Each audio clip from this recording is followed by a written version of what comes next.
evening, everybody, and welcome back to the True Gamer Podcast, the podcast hosted by two gamers for you, the true gamers. I'm one of your hosts, Eddie, along with my bro, the inverted gamer himself, Sheps. How you doing, bro? Yeah, I'm doing good. How are you doing? I'm doing good because today we are doing a special episode of the True Gamer Podcast, a spoiler cast That's right. of Horizon Forbidden West. Yeah. A game that many of us were looking forward to. Many Not people, yourself. many people were looking forward to it. Exactly, that's what we say there. And it's been out. It's been out for a good number of weeks now. We've both played it, both completed it, so we can both talk properly about this game. And I feel like we can talk proper spoilers about this because it's so far gone now. Yep. So guys, we are going to be talking spoilers, just so you know. Yeah. We're going to give you our thoughts and feelings in depth about everything to do with the story. If you don't want to get spoiled, don't listen to this podcast, okay? don't come at us in the comment section. We're going heavy spoilers straight away. Yeah. Like, expect to be spoiled. You've been warned. It's your fault. Guess what? There's a third game coming. Anyway, let's start. Probably. Exactly. Right away, spoils right there. Okay. Before we get started, yes, we have a group of people that we need to thank over on patreon.com/Conbrosations. Got the dab in there again, It guys. wasn't a dab. I have to move out. I have to move out of the way. Freaking hell. Who do we have to thank? We have Diogo Dildo, Isak the Ultimate Cumsock, Sabine from Smallville, the Star Wars Encyclopedia, Adam Sunley, Jeremy Renner, that's right, an official Avenger, Super Sus Ben Fryer, the Filthy FIFA Fanatic Joe McCormack, My Juicy Left Nut, the Super Sexy Producer Sean, the Gamer from Gaming Shire, Dave Binders, and Kevin, the #1 Sim.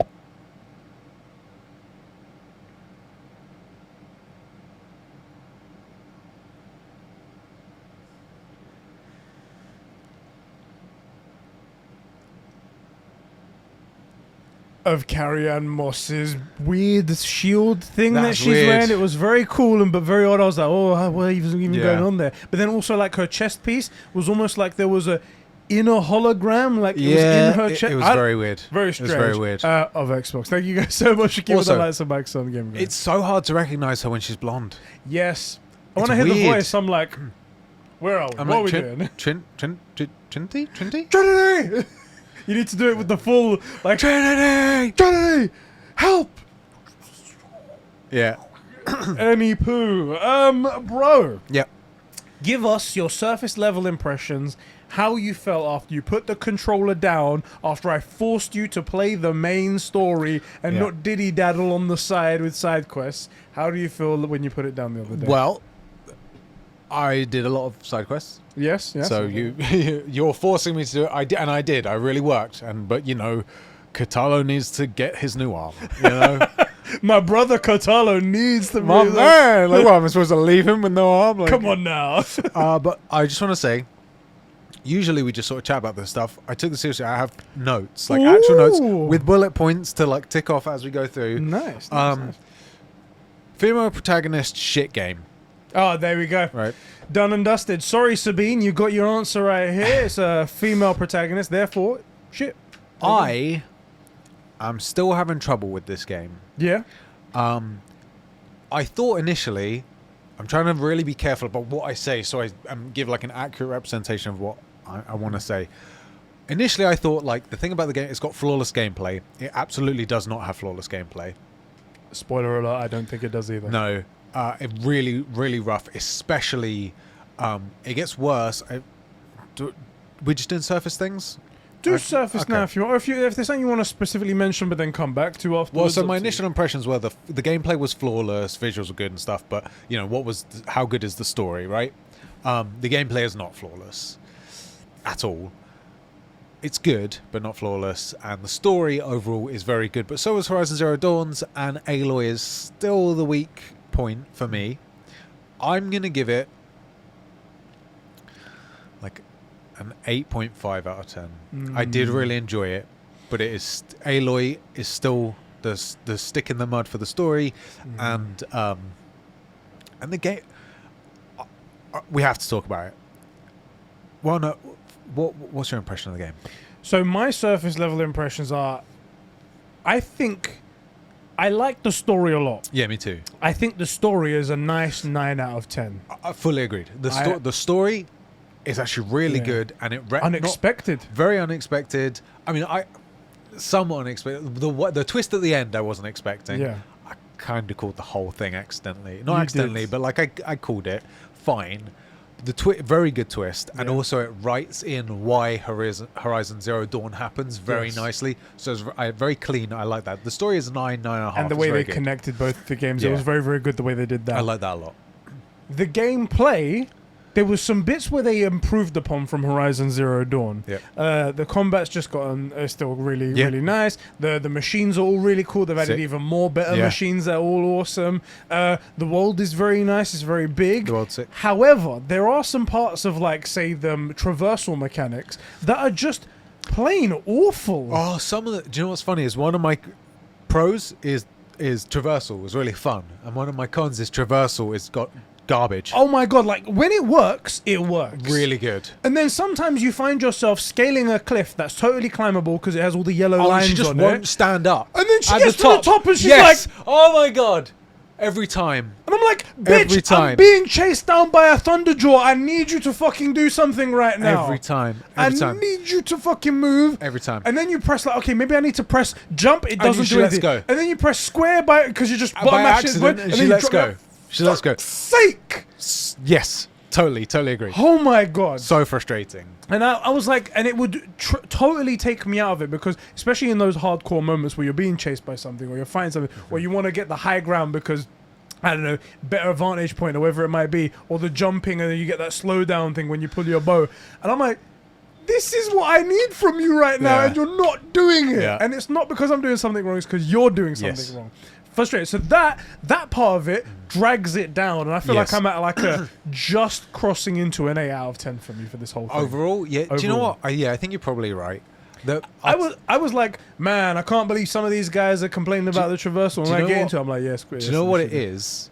I think 8's probably the fairer because the thing is that it's not like the traversal or like the melee combat doesn't work at all. Because if it didn't work at all, I would know not to use it. Yeah. It works sometimes, which means when it doesn't work, it's extra frustrating. Yes. And that's what really drags it down. And I have to say, for me, it is there are two things which I guess we'll talk about in a little bit more detail. So you're going to say 8 out of 10. That's how I feel. That's, I think, how I Yeah. land. Of course, this is up pre-conversation. I'd like to have a conversation. Maybe you bring some things to my mind, and I'm like, do you know what? That's actually a good point. I think maybe that's better. Maybe that's not. Maybe my inclination was to say 7.5 to 8. yeah. I'm going with 8.5 because I think there is just so much that's so strong about it. Yes. And we're going to talk about a few of those things.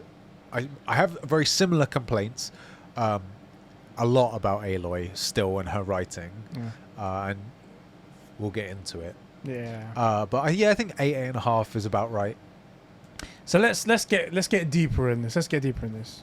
Do you mind? What do you want to talk about first? Go for it, bruv. All right. Let me say, I really, really, really enjoyed the story. In Yeah, me this. too. The addition of multiple characters now coming in and being way more integral to everything, I think was way better. That was cool. Aaron played a much bigger part. Varl Aaron was made it important. Varl was important. important. These new characters like Zoe, this one, what was the other character? Ava you meet? Or Yeah, I you know can't what remember her name in it. The Quen chick, which by the way, I Exactly. hated her. Really? I found her so annoying. I don't know why. I only liked her because of how she decided to go about her life afterwards. So they meet, and she's a person who just collects data Yeah, and like then a comes back religious to the scholar or thing. something, yeah. Exactly. But then when she gets her eyes opened by Aloy, it's like there's all of this out there. It's like, Yeah. how can I go back to these overseers who are just Yeah. going to take this data away from me? I and fully then, agree. And I'm like, she's thinking for herself. This is cool. Yeah. I loved how the story progressed. I loved how it was set up as, first of all, it's like, all right, we're going to rebuild Gaia. But then Yeah. afterwards, it was like, look, there's something else happening. Yeah. That takes priority. And I was like, oh, so it's not just going to be a fetch quest to go get Right. all the subordinate functions. Yeah. I was like, that's quite cool. And then I didn't see how they were going to just like twist it into this whole like, The end was very good. whoa, okay, how are we doing this now? And I really enjoyed that. I really think it was a good... The story overall Good is story. excellent. I mean, genuinely excellent, and it's a great world. And I think the story, I think 9 might even be harsh for like the way the story is crafted. I just Yeah. feel like the way it's delivered, sort of through Aloy, is where it falls down just a little bit. there was one point that made me think I was going to bring it up as like why I don't give this like a 10 for the story. Go for it. We're getting right into the deep of it. Let's do it. Varl's death. It's one of my points. Okay. Yeah. Go for it. Tell me what you thought. I don't mind that they killed Varl. I think thought it's it was very really good. impactful. I very agree. impactful. And him sacrificing himself for Beta shows the kind of heroic dude he is. Dude's a hero, yeah. And I was like, fucking great. This is great. But I was shocked when it happened. I didn't see it coming. That was the... I thought there was going to be like some explosion. They'd all get away. Yeah. If you saw on Twitter where I was like, no! Horizon Forbidden West. That's what I was reacting to. I was like, man, that's hardcore. But what happens afterwards is that Tilda comes along. She does like a energy blast. Yeah, like a flare. Blind of confusion. Flashbang, Or something like basically, that. Yeah. And then everyone sort of gets knocked out. And then Aloy wakes up moments afterwards in a lacquer base and she's talking in her ear. I feel like Aloy's reaction wasn't right post just losing one of your best friends. So I have a couple of things to say here. One, I thought killing off Varl was a good idea. What I didn't like was that Varl's actually not that important. In the game, he's only really in 2 major scenes, and I feel like we should have spent more time with him being I'm trying to think of another good like analog, more of our Atreus, you know, because really what happens is he comes to find you at the beginning, and Aloy's a bitch to him for no reason, which I still am salty about. Yeah. He backs you completely, but you go away without him. Like, you do so much without him. Then he's there to talk Zoe into helping you. Yeah. And then you go away a bit, and then he comes back and he's at the base. He's not actually important to you. He doesn't really help you. And I wish we'd spent more time with him so that him not being there would be such an open wound. Yeah. And then we would have felt it a bit more. And then Aloy just nothings it. She just gets past it. The only thing she does is like she mentions to Tilda, I think it's like, I'm gonna go Bury my friend. And I was like, cool, that's what But there's not even a single tear. This is the thing. You know what I kept thinking needed to be at that moment? You know when Harvey Dent wakes up in the hospital after he loses... What's her name again? Yeah, thingy. Rachel. Yeah. Rachel. And he realizes, and there's that moment of dead silence, but you see him, he's like... Yeah. They needed to be a shot of her on the table when she just wakes up, and like camera down and her just realizing what the fuck happened and just... I think the opposite, actually, because the problem with Aloy is she's not vulnerable enough. I think she should have curled up into the fetal position and wept. That as well. That could have been it. Or like Zoe makes like a little thing for Varl, a memorial place. Yeah, like a Shrine? Yeah, shrine. And they talk the first time you go there. How about just a couple of, just don't even lose composure, but some tears. Let's see that it means something to you. Because what she did was very beautiful as well, so it could have been the moment that broke her down. And that's exactly what I'm talking about with Aloy. And her acting, like the voice actress and all that stuff, it's all fine, but like, why is she never really broken up about it? She never takes a minute. She never breaks down. She's just like, well, he's gone now, got to move forward. That's exactly what I'm talking about with Aloy. Now, some of it improves. Let me actually have a look. Go on. Let me talk about all this. So, specifically with Aloy, my cons. Those first 2 hours, she is a bitch for no reason. Like, she really is just very unpleasant. I'm going out by myself. I don't need you. You stay here. I can do it all. Blah, I'm blah, cool blah. with she was uncomfortable with all the attention and left. Varl comes to find her, to back her up in the middle of nowhere, comes to this incredibly dangerous area, backs her, all this stuff, and she's just a bitch to him. And she's a bitch about his beard, which it looks good, but, you know, it was a weird thing, but, like... So, apparently, what that apparently was, you know, when they showed the gameplay and they showed the peach fuzz on her, and then some idiots online were like, oh, Aloy has a beard. Apparently, that was a joke to that. So, that would be really funny, but the way it was delivered... was so bad. It was so bad. Like, it just wasn't... Yeah. It just wasn't done well. She just came off as a cunt. That's what it sounded like. She just came off as just... Good, my big beef was always that there was this kind of weird, not super strong, but kind of man-hatey vibe in the first one. And that just immediately made me go, is it going to be more of the same? Which it isn't, I have to say. Yeah. This game does it much better. But that bugs me. She doesn't really change. The only thing she does do is that she does start to accept help, and that was kind of what I was hoping from the beginning. But not of it. enough though. So I have my bit more. I do have it in somewhat fleshed out notes. Shall I just read through my Aloy Go on, stuff? yeah, go on, yeah. So the first 2 hours she's just unpleasant for no reason, and it's really jarring because you get back to Meridian and you speak to all those old characters that you met. She's lovely, and she's like really socially aware. And why was she a bitch before? It's very bizarre. She doesn't really change in that she's kind of the exact same person at the very end of the game as she is when she starts. It's just now she has more friends. But like, you could pick up the beginning of this game with Aloy at the end of this game and play the same game. Do you see what I mean? Like, I don't feel like she grows at all. The loss of Varl, although we're told about it, never seems to. Her character doesn't change to it. She never actually asks for help. In fact, I've got it written here. Aloy never seems to grow to realise she has a family and friends she can rely on until literally the game's end cinematic, where at the end on that tower they all come together.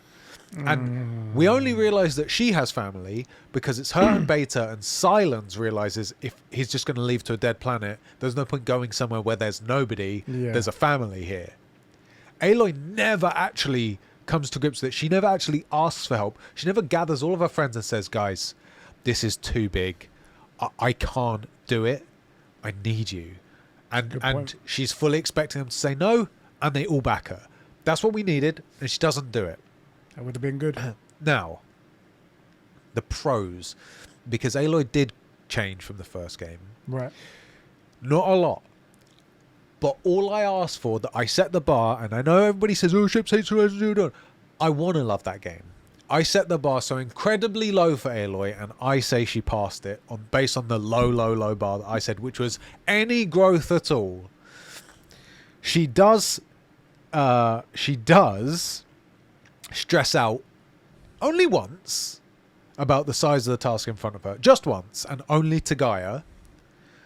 Literally just once. It's like half of a sentence. But at least it happens. At least she acknowledges the size of the task, right? Where I feel like we're primed for a couple of events for her to go, man, it's too much. I can't do it. She needs to ask for help. She loses Varl. I'm losing people. It's too much for one person. She never does that.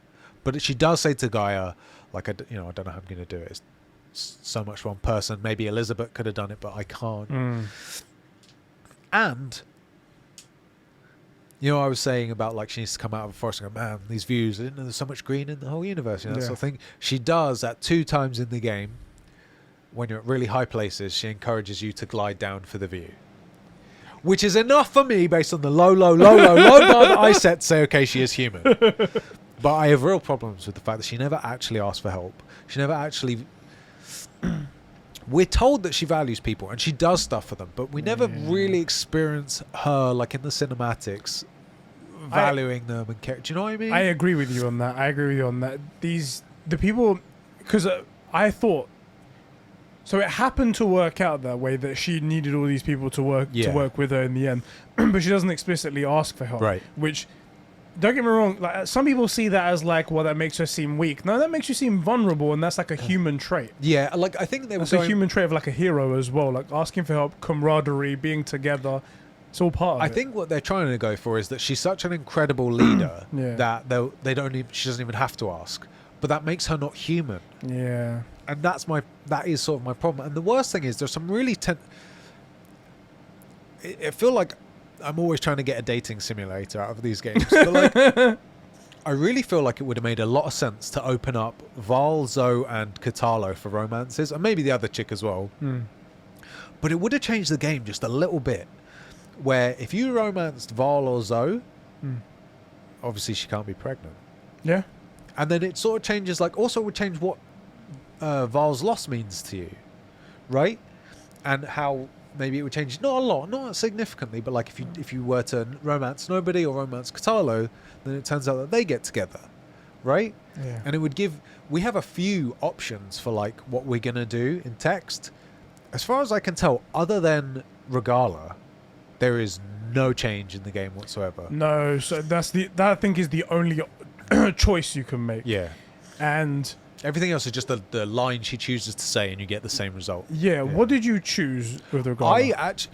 in real life, I would have killed that bitch immediately. So Yeah. I'm like, this is a fantasy. I'll spare her and see what happens. Yeah. So that's what I did. I spared her as well, and she dies in the Zenith Yeah. attack by attacking these other like Yeah. Zenith. This is the death I was promised. Spectres The and stuff like Spectre that. bots, yeah. Which I have to say, the whole Regala arc Yeah. didn't satisfy me. No, it's very weak. She at the beginning, well, especially because like I bought the Regala edition of the Yeah. thing. It was pitched to be as like this big thing, or maybe the big thing. She's potentially And- the big bad. Right? Exactly. Yeah. This But it civil turns war out- going on in the Forbidden West, yeah. It turns out she just happened to be one of the people that were easily manipulated by Silence. Yeah. When she gets discovered by one of the Zeniths, Tilda, she goes and tells Aloy. Aloy goes and disrupts her plans, and then if you kill her there, that's the end of that. If you decide to take her with you, she dies in a sacrifice and stuff over there. And I'm like, Also, she's this massive, massive villain up until the point that you defend the the thing. the wall, the bit like The Marshals thing. Yeah, where the You defend that. where the 10 hang out. You defend that. Yeah. And then she's kind of like, she went away, she's licking her wounds. Then you learn to fly and drop a bomb on her, and she loses. Yeah. Like, it is overdone and dusted. The fight with her's okay, but Yeah. I didn't find it to be, like, great. It was good. I liked, like, the verticality of it. There's a couple of, like, sections to it. That was good. Way better than the Khan fight, I have to say. Yeah. Actually, talking about the fights, I've got to be honest, I only played on normal. Yeah. I found that once you knew what worked, the fights were all particularly easy. If you didn't know what worked, they were quite tough. It was Did you have a particular weapon that you found that was always the go-to?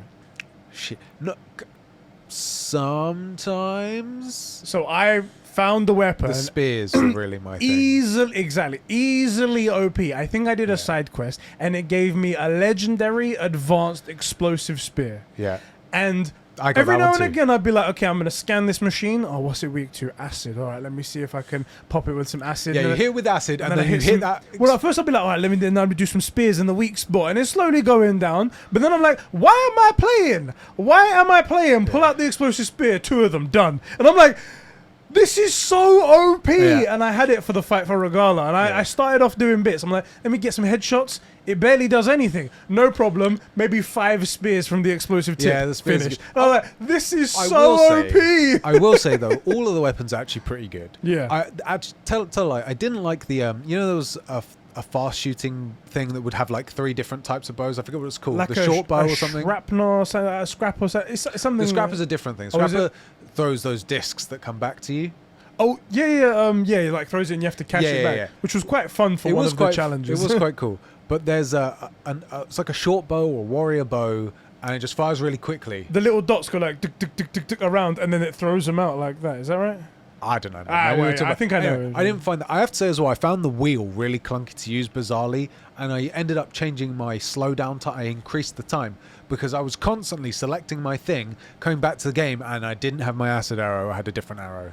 Yeah, so with the was it like the hunter's bow where it comes with like 3 different types or whatever, because there's such a narrow window for you to I was do, constantly getting it wrong. selecting the wrong ones out of So I everything. had to slow that down. And that was being a bit gay. I had to slow that down. That was frustrating. So Regala's a bit frustrating. She's a great villain up to a point, and then just goes away. It's And I liked how she stuck true to her like warrior roots, where it's sort of like, oh, I want like a proper death or something like that. She didn't try to embarrass herself or concede or anything like that. But the whole arc was just a bit of a letdown. It was pitched as like the big bang. It was this big bang. huge build up to this potentially really interesting, really powerful villain. And also there's all this other stuff going on. Like, man, we've got to deal with this war and these guys. And then she just, whoop, no problem anymore. When she arrived on that hilltop, and she has the fucking Velociraptor, the Claw Striders, whatever they're called, and she's commanding them. I'm like, yo, this chick is serious, right? formidable. Let's see what happens, boys. And nothing. Yeah, it's a bit hollow. Yeah. Let's see, what else have I got here? The climbing is clunky. Okay. I'm not really a stealth kind of person, but I did like using the silent strikes because it makes sense for the game. Yeah. You're fighting robo velociraptors, you're not going to be freaking like... Got to get an edge wherever you can. Right. The silent strikes, I hit most of them. I missed maybe 80% of the critical strikes. Oh, really? That maybe it's my version of the game, but that the number of times I went critical strike, quick attack, put my blood pressure up. It's so hard, and that's where I was saying originally, because I was mostly using stealth on the bows, that the gameplay is flawless. The gameplay is dog shit if you think about that. That really drags the game down massively. It's so frustrating. I know what you mean now. I was just thinking about it. Sometimes like they'll go down and you're like you go into just and if you press the button before the prompt comes up, it swings, but then the next input should just be the critical strike, right? But then it just goes into another light attacks animation. And I was also having it where there would be like ranges too close and too far where the critical strike won't come up. So, and I think probably my one was, because it's always the case, I always get the worst end of the stick, probably on the extreme end of how bad it was, but it was really, really frustrating. Really frustrating. I hated that. That was terrible. Let me have a look 1 second. I mentioned that it would have been good to have romance options. What did you find of like overall the characters? So we knew Varl. Yeah, Varl, I think... but the one thing I want to say about Varl is that I do think he greatly improved over the first game. In the first game, I almost seems like forgot a lovesick puppy in the first game. And it's very obvious he fancies the shit out of Aloy. He was very forgettable for me. When he came on, I was like, who was Varl again? Varl. I did remember him, but I was like, I didn't have a strong connection to him. Exactly. But I think he got a lot better in this one. And as I said, I did like how it was heroic, how he died and whatnot for Beta. It was an innocent person, and you're like a fucking grown up in this world on the harsh side of life. I think it was very good. What do you make of Zoe, Katalo, and forget that other chick? Unless you really liked the Quen chick, I didn't find her particularly interesting. I didn't find anything interesting. The only thing I found, as I said, was that beginning part where, like, once she got her eyes open to what the world actually is and what the old ones actually are and how they worked, she was like, well, I'm not gonna go back. Why would I go back? This is I've learned so much, and they're just gonna take this information away from me and just tell me what they want me to hear. This is all just bullshit. And I was like, that's big up. I also hated the CO. As soon as I saw this guy, I'm like, this guy feels like he is like Phil Spencer. He did seem like that. He's like media trained. He's got the cheesy grin. He's walking the right way. He's got that fake, easy, natural ease with people and stuff. Like, it's obviously not true. The fake charisma. I love that they called him the CEO. Yeah, I was gonna say, I love they called him CO, and it's like, okay, you just clearly read in a data file CEO is the top guy, and you just went, okay, that's my name now. Which there were great touches like that, great. and he was obviously meant to be hateable. So very well done. But I hated that guy. I did call, not obviously publicly, but I did call Ted Faro almost immediately. Should we talk about Ted Faro, or should we talk about the other characters first? Let's talk about Ted Faro, because we've got 4 sort of characters to discuss afterwards. I am a bit disappointed about Ted Faro, and I was expecting a boss fight, and it should have been. That's what I was saying. So I spoke to James about this, and James was like, nah, it would seem jarring because all the enemies that you do fight are either people or robots. Yeah, it would have been really refreshing. And then having a Last of Us 2... that's exactly what I wanted. And I was like, that's what I was expecting. That's exactly what I wanted. That's exactly what I wanted. And the thing is that while maybe that would have been jarring, the alternative, what they did was they went round a corner and they went, oh, it's grotesque. And then one other guy goes around, kills him, I guess, like stabs him in the heart. And then that's it. And it's like... And then the whole place melts down? Literally melts down. Yeah, you made this entire... inside of a pyramid labyrinth of beautiful structures, statues to him, and you made this whole story arc where like they're coming up with immortality and stuff. That's how they invented it. And then you kill him from behind the door, and you make him sound like a giant grotesque monster. It is very much that trope where they stab somebody but you don't see the stab and they go and then they're stabbed. It's such a trope. It was terrible. And all you hear is like, oh, they must have, the building must have set to self-destruct when his heart rate stopped. And it's like, I guess, but I mean, I guess you killed him then. I don't know. It's just like, we're just going to assume shit then, aren't we? Very disappointing. It was a cool lead up to it because I found it very ominous. I was very interested. I was like, ooh. I was finding all the data things and reading it and like, I'm reading it. I'm like, they're talking about this regeneration stuff. That's the stuff that we learned that the Zeniths have, and it's very similar. Okay. And then you find one report, like maybe halfway to TED, where it's like week 6,532, and I'm like, hey Siri, divide this by 52. Hey, 980 years. Interesting. How dare you? We don't really want to talk to you. God. So like, But yeah, you figured it out. see it coming, and then And the way he's like, I killed them all. yeah. I killed them all, but I have to stay alive for my children, to Yeah. give them this knowledge. And he also, I feel like it's not super well established why they're all in love with Elizabeth. Because they're all in love with Elizabeth. If you hear, Yeah, even clocked it. Tilda. Like She he says- specifically says she's gonna walk through that door, or her clone, and the children will need me. Our children will need me. Basically, Yeah. the clone will need me. And like I said, Tilda is basically. She basically says, like, we were together. We were like... Yeah, they were together, we were in love fine, which together. also makes sense for Elizabeth. Yeah. And she's like, yeah, I let her go once. I'm not going to make that same mistake twice. So you come with me. Also, she really rags on Beta. She's like, not some inferior copy. Yeah, probably like, all right, she's easy now. But like, Come yeah, on. calm down. You fucking kept her locked in a room all the Yeah, time. innit? innit? She's Give her basically a break. grew up in a test tube. Exactly. Like, what the frick? Jesus, bitch. So on that note, Well, Ted Faro, anyway, we didn't. Yeah, really like that very. one. I was expecting a boss fight. I was also kind of looking forward to it. Yeah, I was looking forward to it as well, especially when it Like finally a clocked. biological monstrosity that doesn't have awesome shields and tech. Yeah. That is just like this. It would have been cool. One thing I hate about that mission, by the way, it nearly got me, nearly locked me out of a platinum trophy. That one. Oh yeah. So you know, there's two corruptors that you fight in that thing. In one of the trophies, you have to destroy all of these combat machines, and the corruptors only show up there throughout the whole game, Right. or in this arena that you have to go all the way to the end of the arena and play on the legendary level, which is the most difficult level, right. and then you can kill one of them there. And when I got to the end of the story, and I was like, cool, I've killed all the combat things, and it's like, one missing.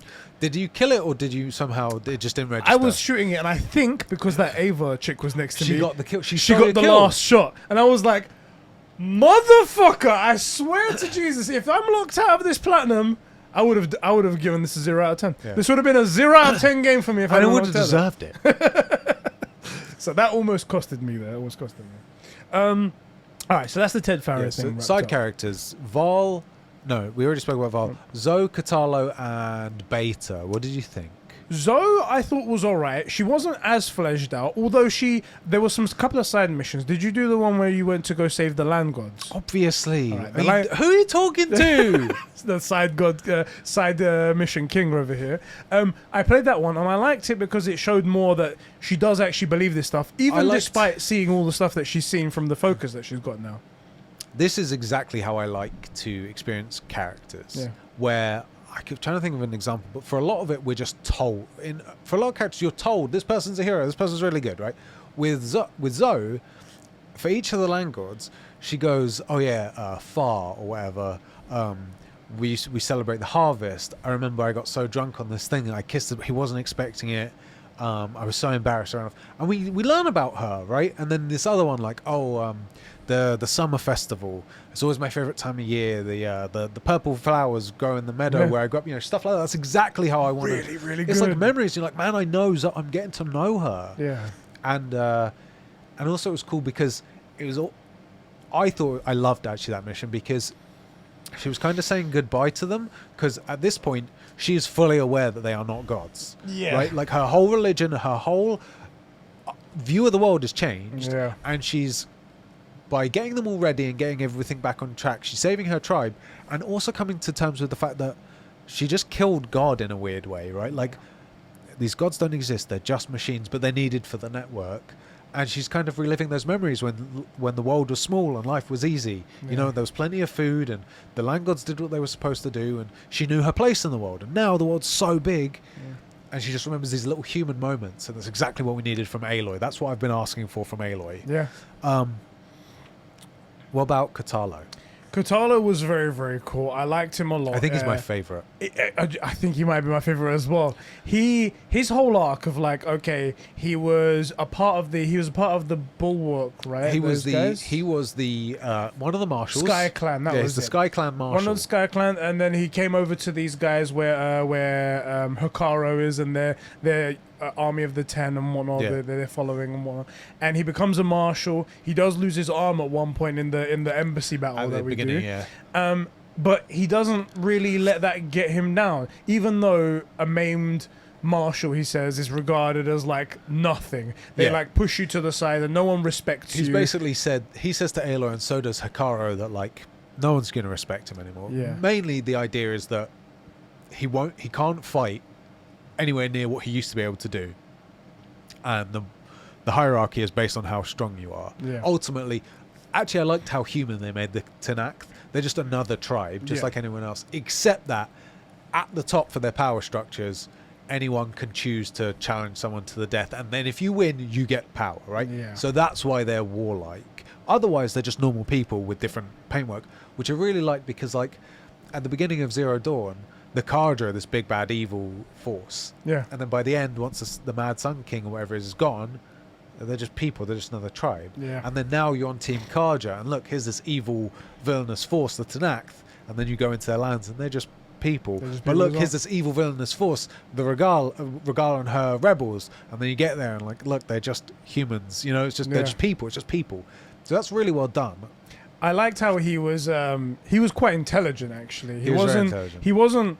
He hadn't known anything about the machines or anything like that. And when he gets his focus, he learns a bit more. But he's very calm, collected. He doesn't really lash out at all. And He's what I think Eren should have been. yeah, Eren's a bit more of a hothead. Yeah, he's a think. bit more of like a himbo. He's just a bit of an idiot who Throws his just really strop every strong, now and yeah. again. So, oh, don't worry, I'll just stay here. Then don't worry about it. Yeah, I found him really whiny. I got to say, He did whine a little bit sometimes. But Katalo, that's it. Katalo was very cool. Even the so I because watched. he had a good character arc where like immediately he's in this position of power, but it's sketchy because he lost his arm. Yeah. And didn't get like a warrior's death or any of this stuff, which he probably would have valued.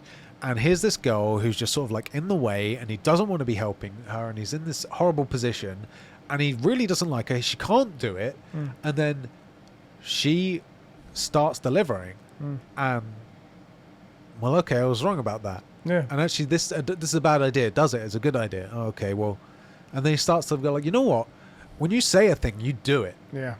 And Respect it. and you have courage, and you're doing things because they need to be done, not because you want to.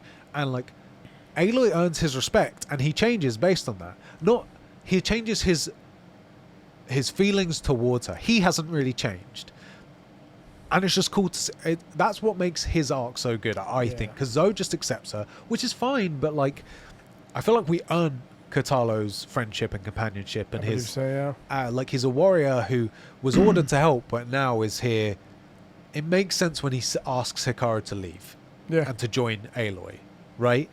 It makes sense because when he's been maimed, he doesn't really fit so much anymore, and now he's found someone totally worthy of following, just as much as Hikaru. And he feels he can actually make an impact on something over here, whereas if he stays, don't get me wrong, he'll still be able to make an impact because you can still do a lot. Yeah. But with all the added baggage of everyone not respecting him and not following him and stuff like that, he could over here and really make a difference. I really liked Katalo's like growth arc. Did you do the missions for his arm? So I assume you did. Yeah. I did. Yeah. It looks a little bit more makeshift than you might think. I agree. And I was wondering how they're gonna do it because obviously if you haven't done it and you get you haven't done it. So what does he look like in the end? Does he just not have an arm and everything like that? Okay, so he does have an arm in the end, and he actually uses it at one point, and I was like, I wonder if you don't choose that, like what does he do? I don't know. So I need to have a look at what it's like online on the YouTube video or something like that. Yeah, maybe he just like uses one arm to throw a sword or something. Yeah, but like I did obviously get the arm because of course I did. I'm not going to leave my boy Katalo armless. Come on, man, come on. Even though, as Mario said, he is playing whiteface. Yes. Even though that's true, we need to talk about the culture appropriation. We do right now. Of this white guy wearing whiteface. Mario said, technically, do you think he's more like Native American under there? I think Katalo's white. Yeah? Because I thought from his voice he sounded more Native American to me. Hikaru's native. Hikaru definitely. For sure. Also, we see him. But also Hikaru's even in whiteface. So what? Let's not, Bastard. You know, this is the thing that Mario. This is a joke to you. It's not whiteface. It's he's- war paint. It's war paint. It war paint. doesn't count. It's war okay? paint. It's war paint. If Kratos does it, it doesn't count either. It's the same thing. Also, OG Kratos is Greek. Let's say white enough. Whether you think Mediterranean people are white, I don't know. And he's in whiteface. It's war paint. Exactly. Like no one says, "Oh, it's in blue face." Exactly. Half of them are wearing blue. Mate, Regala's in red and green face. Oh no! What a bitch. Yeah, bitch out there. Culturally appropriating. While we're on the topic of the cultures and whatnot, there was a ton of different cultures in this game. I liked it a lot. Properly diverse. I was like, yes! I really liked it. There was like, some of them were like run by whatever type of brown person, white people, everything. And I was Yeah. like, this is so perfect. And this is my ideal view of the world. I also liked it because so you had in the like American, because this is functionally set in America, isn't it? Yeah. In most of those, it's mostly white because America's mostly white, and then you have like a smattering of other like people. Yeah. But then you have the Quen, Yeah. who I think are from like Hawaii Oh. or somewhere along, because they come from the ocean, but they're on the eastern side. No, western side. Never So eat they're shredded on. wheat. Yeah, they're never eat shredded wheat. Yeah, they're on the west, which means that they would be coming from like New Zealand Yeah. or maybe Australia or Hawaii. Be a hell of a trek from Australia, but yeah. But like I mean, it can be done. Yeah. So I guessed Hawaii, and so most of them are islanders, which makes so much sense. It's so well done, and it's so good, and also their cultures are nothing like our cultures today. You know, based on the Yeah. area, because it's 1,000 years down the road. Yeah. So it was really good. It was really well done. I liked a lot of it. Very, very well done. Very well done. So we said Katala was very good. What do you think of Beta? So Beta was interesting as well. I liked how she was very erratic because, like we said, she's grown up in a test tube essentially. So all she was thinking about was how she was going to solve the problem of the Zenith. Yeah. And then when she gets to see Aloy and realizes she's so far behind of what she projected to be the progress and Yeah. whatnot, she like skits out straight away and Yeah. she immediately goes into a corner, and she needed some time to decompress to get that all done. I liked how she was very erratic and not like not sociable, not Yeah. like with people. I was like, this is very good. They did a good job here. They did a good job, which plays to the voice actor's ability Yes. because she has to switch between two people Yeah. straight away like that. I also quite like the fact that Elizabeth is set up to be this like just power, like could never do any wrong, Yeah. always perfect. And The one thing I would say about Elizabeth though is that she also socially just doesn't give a fuck. yes, She cares about the science. She cares about doing good by the world, but then she doesn't have any relationships really. Yes, I agree. I'm surprised she even got Tilda, to be fucking fair. innit? You know what I mean? So that's what I'm getting at, is that we have 3 versions of the same piece of DNA, Yeah. and what it means is that Aloy isn't Aloy because she's Elizabeth. She's Aloy because she's Aloy, right? And we see what happens if she's raised differently. She ends up as Elizabeth, which is successful in a totally different way and socially very different. And then you see it with Beta, where like, yeah, she's very capable because she's been raised to be capable, but she acts totally differently around people. And you know, I just liked, the problem is that I still feel like Aloy's weak, you know, Big cow.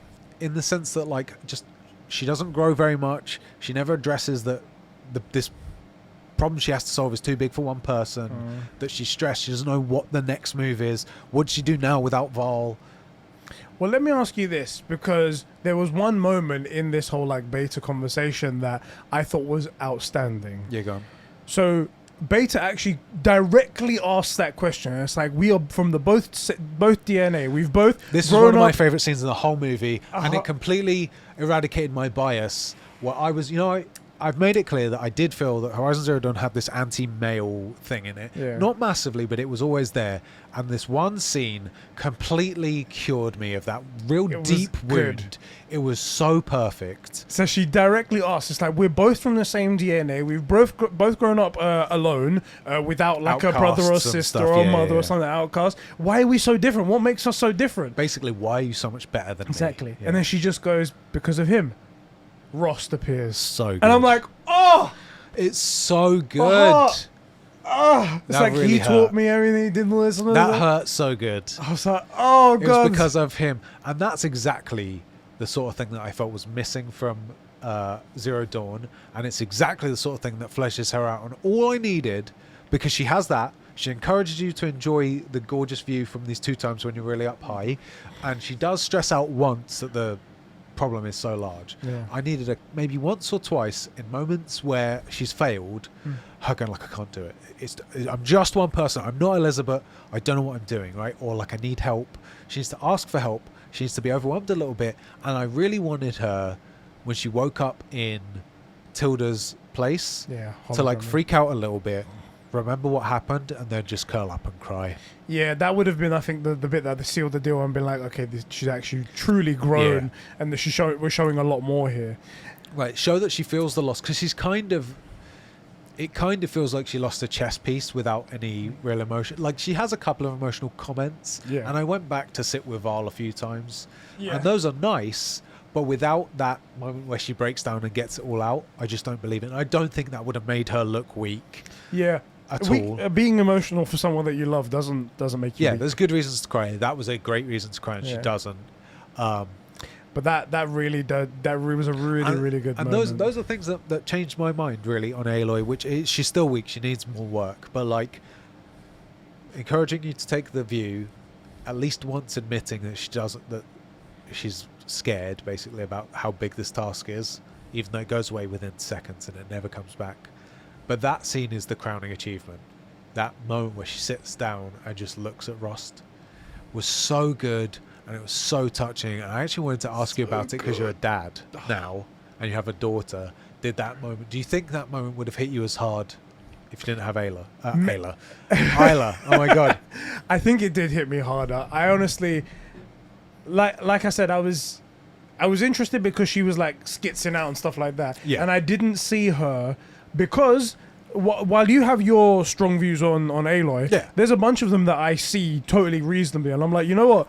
She is kind of like a little bit detached sometimes and whatnot. And I wasn't expecting her to say that. Me neither. I thought that's going to make her seem vulnerable and like weaker.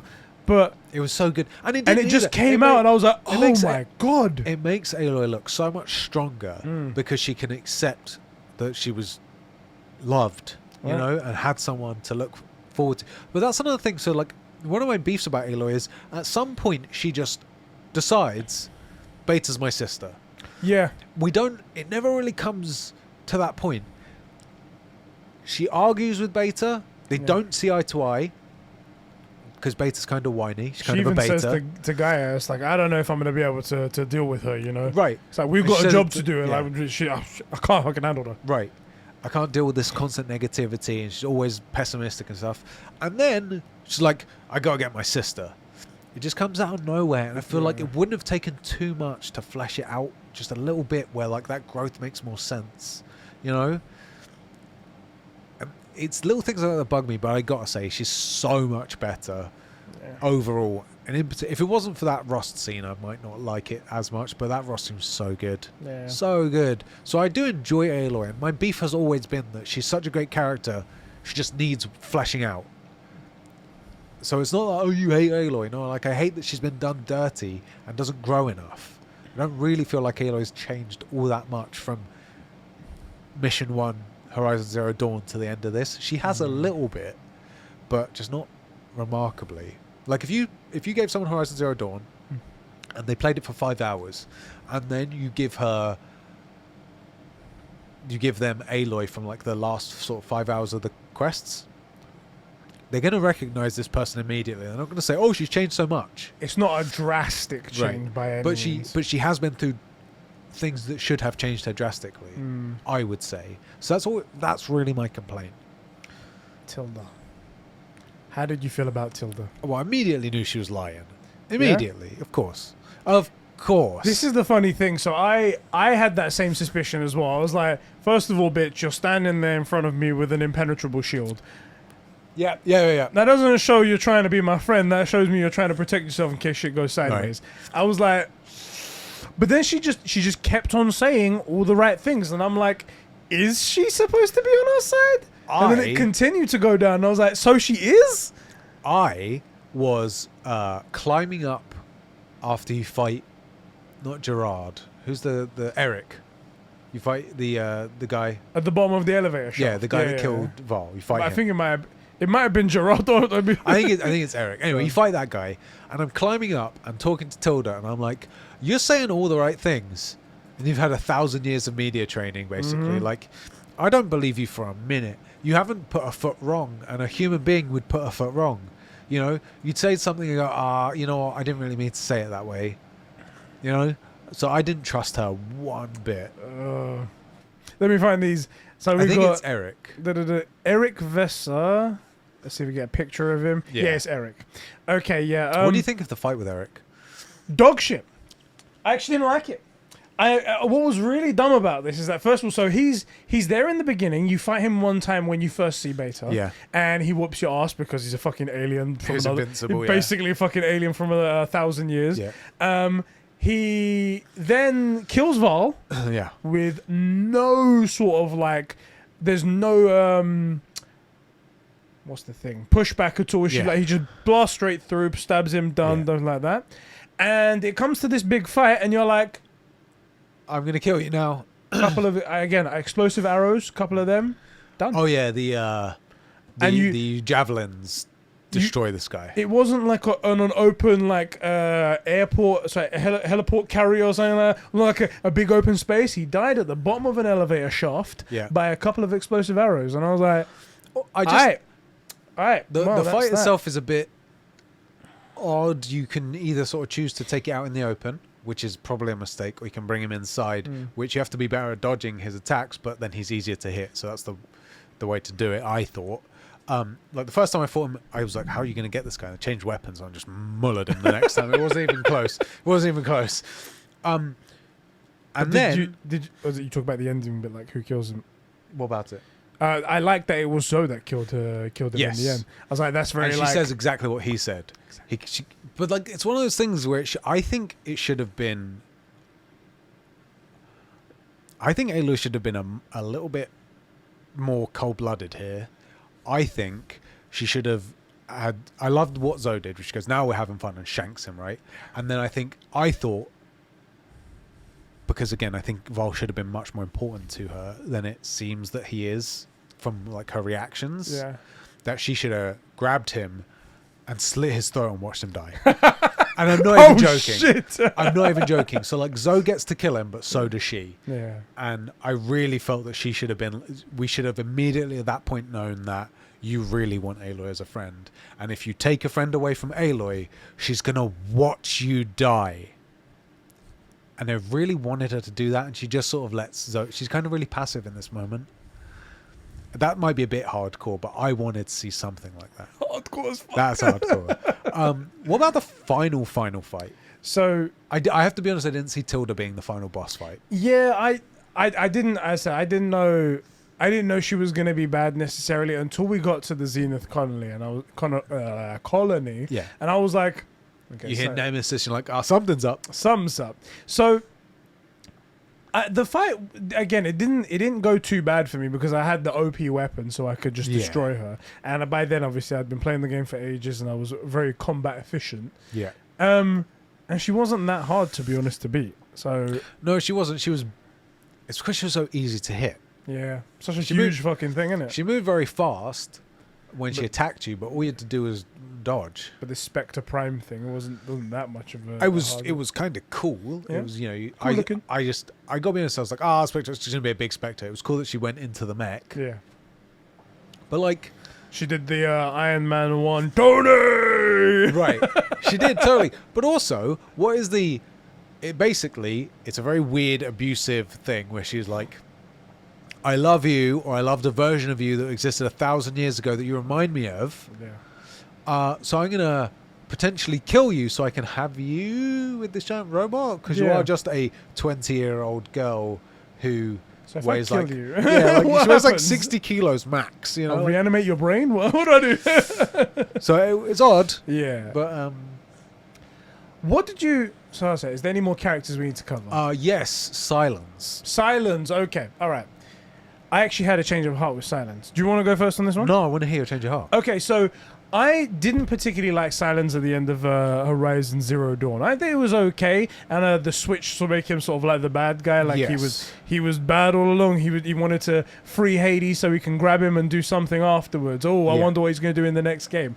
And then it turns out that he was just he had a plan. He found out a way that he could do something, and everything he was doing was just to make this plan so he could save the world. That's what he was trying to do. Aloy even asked, like, why didn't you just tell me? And he says, the only plan I came up with, pretty much, was this, which meant thousands of people had to die to get us in here. There's no way you're signing off on that. Yeah. So I had to sort of leave you behind. And I was like, fair. Solid. I mean, I see how you got... I don't think you were right, but I see how you got there. Exactly, and that made him a bit more likable, in my opinion. I was like, okay, so, all right, I see you had a plan, and that also means you're a good guy. It just means you went about it the wrong way. You just went about it the wrong way. And I did like at the end that he doesn't leave, not because he's just. It's that scene where he turns around, sees what Aloy's built, like the family, and then they don't say it, but I have this realization, literally in these words, like, what is the point of leaving to a rock where no one is? Yeah.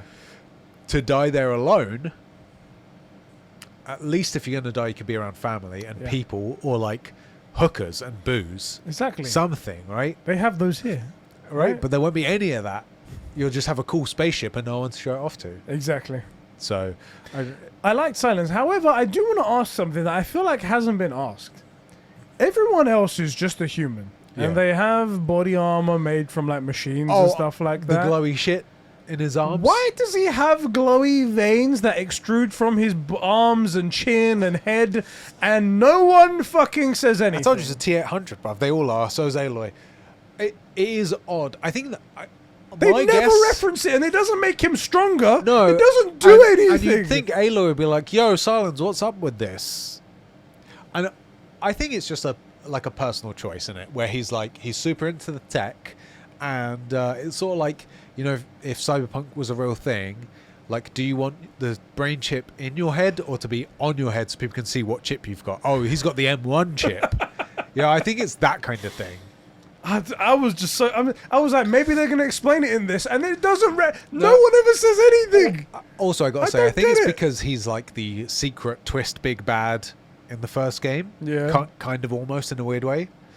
You know what I mean? Yeah. There's not exactly the big bad, but a secret villain, kinda, or a manipulator, and it makes him like recognizable. And then they already did that, so they have to stick with it, and it's in him. It's not like he'd be like, I don't like these anymore. I'll just give it. Imagine in the first one, it's like, guys, we forgot to switch out the character model. Now it looks like that. And it's Damn like, it. Shit. Well, I guess he's that for the rest of the game then. Right. Imagine like in the third game, right at the end, they're like, so Silence, what is that stuff in you? It's just a cool choice. Oh yeah, it's just don't worry artistic. Don't worry about it. Artistic license is fine.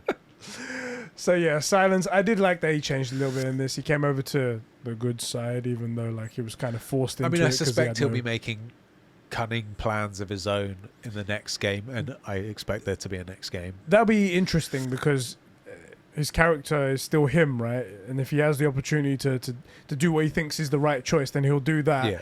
Even if it means killing loads of people. That's what I think makes him really dangerous as well. Like a good antagonist who's not necessarily the villain, which is that he's highly driven, highly intelligent, and will let thousands of people die if it's the way to save the planet, right? Or cause them to die, or sacrifice Aloy if he thinks she's not needed or whatever, right? So, do you really want to keep that guy close? Maybe not. You don't really know. So it's I don't know, man. It'd be interesting to see. I'm much more content that the writing for the third game, which I do think there'll be a third game. Seems that way. Yeah. Should we talk about this ending then? Yeah. So okay. The ending is we go to the Far Zenith base, destroy everybody, destroy Gerald at the end. Actually, how does Gerald get got? I think. Tilda gets him. Tilda does, yeah. Yeah. Does Tilda actually order one of the Spectres to kill him? I don't remember, but he gets killed or he gets killed very easily. Yeah. It's very anticlimactic in that sense. Yeah. And Tilda basically lays it all out that Aloy, we're going to another planet, somewhere that is not on the charts right now. We'll find a planet, we'll set up a colony, and we'll go there. It's like, yo, why are we doing that? Well, because we only came here so we can get Gaia, so we can go to another planet because this thing called Hades is chasing us from the planet that we came from. Sorry, Hades. Yeah. So, it's a Nemesis is chasing us from the planet that we all came from. Yeah, basically, throughout the game, which I immediately didn't buy this, by the way. They say that, the first time you hear about it, why they left the place, the Sirius system, Beta says, I guess that maybe there was a meteor strike or a catastrophic geological event or something like that, right? And then Tilda confirms that, yes, there was a catastrophic geological event. And I immediately went, bullshit. Nah, fam. Because... She just called that? I mean, the fact is, with the tech that you have... There's no way no one noticed that. The instant spine thing printers that you guys have outside couldn't have helped you in any way. And she says, we were all wrapped up in, being, hollow sims and all sorts of shit that by the time anyone noticed, it was too far. Maybe we could have stopped it if it happened, if we'd caught it earlier, right? Bullshit. There is no way that happened. And I'm like, something else is up. I wonder if that will come up in the next game. I don't know, right? Because I didn't know what was going to happen really with the Zeniths at the end. And then she lays it out that, actually, it wasn't like an earthquake or whatever that killed the planet. It was this thing, Nemesis, which was a... they said, basically, they copied all of their intelligences into digital format so that they could be immortal digitally. Yeah, they were biological immortality wasn't enough for some people, so they all copied all their intelligence to try and think up this thing. Do you honestly want to be immortal in the sense that you still die, but there's a digital copy of you which doesn't have a dick, right? Or are you kidding? Exactly. I got a dick and I'm immortal. I get to use it. I can still feel things, Right, it's ridiculous. But so apparently they scan all of their consciousnesses, they put it into this thing to... Apparently it was just an idea, first of all. They were it's like an experiment. Yeah. And then they mothballed the project and they locked it down, but then... For 1,000 years. Didn't delete it, they just left it. Yeah. And the AI inside grew sentience and started to build hatred and then eventually broke out. But because it had all of the consciousness of all the people that were scanned into it, it knew all the access codes, it knew all the technologies, and it had no sleep, so it doesn't need sleep. It has all the greatest minds of all time in it. Had hundreds of years to plan its sort of vengeance, and then gets out, hacks everything in a matter of minutes because it knows all the access codes. And then it's I'm going to kill all of you. And this is where the writing gets really good. Is Aloy goes, you didn't send the extinction code. You fled, and it sent the extinction code ahead of you so that you wouldn't have anywhere to go to. Yeah. To get you, it killed Earth, and we stopped it, and so now it's coming after you because it's realized that the signal got stopped. Yeah. So it's coming after you, and it's going to destroy Earth so you have no home. That was really good writing. I loved how they brought it back. I was like, oh, shit. Yeah. And that's why, Gaia in the last minutes recognized what was going on exactly, self-destructed, made the clone of Aloy because he knew that would be an integral part of everything, and then set everything in motion. I was like, wow, that's really good thinking. Yeah, so even if it was... I suspect that wasn't planned from Horizon Zero Dawn, right? That's something they figured out now. What a really clean way to wrap things up, to make the events that kick off the first game relevant to what's happening now. Really clean. Really clean. Really good writing. I will say, I didn't like how much they explained about Hades. Sorry, Nemesis. I felt like it was it would have been a bit more ominous if it was they stab Tilda right at the end. Yeah. And they go, and she's in her last breath, Nemesis is coming, and then falls over. And then they go and search in the database for Nemesis, what's this? And they see that big glowing thing tracking towards, and it's Gaia, do you know what this is? And Gaia's it's an extremely powerful signature. It's following the same trajectory as Zenith did. Something is coming, and they find, and then maybe in the next game they find some pieces and they try and work it out. Yeah, because you've got the base to explore. You have the base to explore, and things maybe they have. You can say that they sent other Zeniths around the planet to look for other things that needed different cauldrons or something. So you go to different parts, and you get those pieces, unlocks bits of the base, and you start to get glimpses of what is this thing? You initially think it's an AI, like an anti-Gaia, and then you realize. No, it's not. Maybe you start getting transmissions from it. Yes. And you're like, Tilda? But you're dead. So we killed her. She's alive, and then they Right. slowly figure out. That's why I think it would have been better to do. I feel like they explained a bit too much of it, because like now I'm like, I know what the big bad is for the next game. They could have very easily said it's a rogue AI Yeah. that wants us dead, and then maybe you keep Tilda around. Turns out she survives, or Gerard survives, and every time you come back to the base, you get to interrogate him a little bit more because you now have a little bit more of the puzzle, and it comes out that it's not an AI, it's a they AI. Oh, Oh. That's my personal thought. I on agree. that one. I think they Just kind a bit of too much it was a expansion. little heavy-handed in that area. But very cool story though, and as I said, I didn't expect any of this stuff, which No, me neither. shows to the creativity that they have over there. I enjoyed the shit out of this game. Yes. Where Cyberpunk I found really easy to put down, I found this really easy to pick back up. Yes. Really easy to pick back up, despite it. The worst thing about the gameplay is the frustration. Like, the traversal is so fun until it isn't, and it's really not fun when it isn't. Like, there's a bunch of stuff that doesn't even make any sense. Like, I've spent ages going through those ruins. Again, that doesn't. I don't know what you get. They don't do it. You don't get anything. You get this little relic. I that wish you did. You can take to Las Vegas, which, by the way, Oh, is that what they do? the subordinate functions picking those up were quite fun. The That Las was Vegas cool. one was nice under the water. That was very cool. They were all very cool to pick up. That was very cool. But you can take it back to Las Vegas, and it gives you like a light show there that you can Right. check out.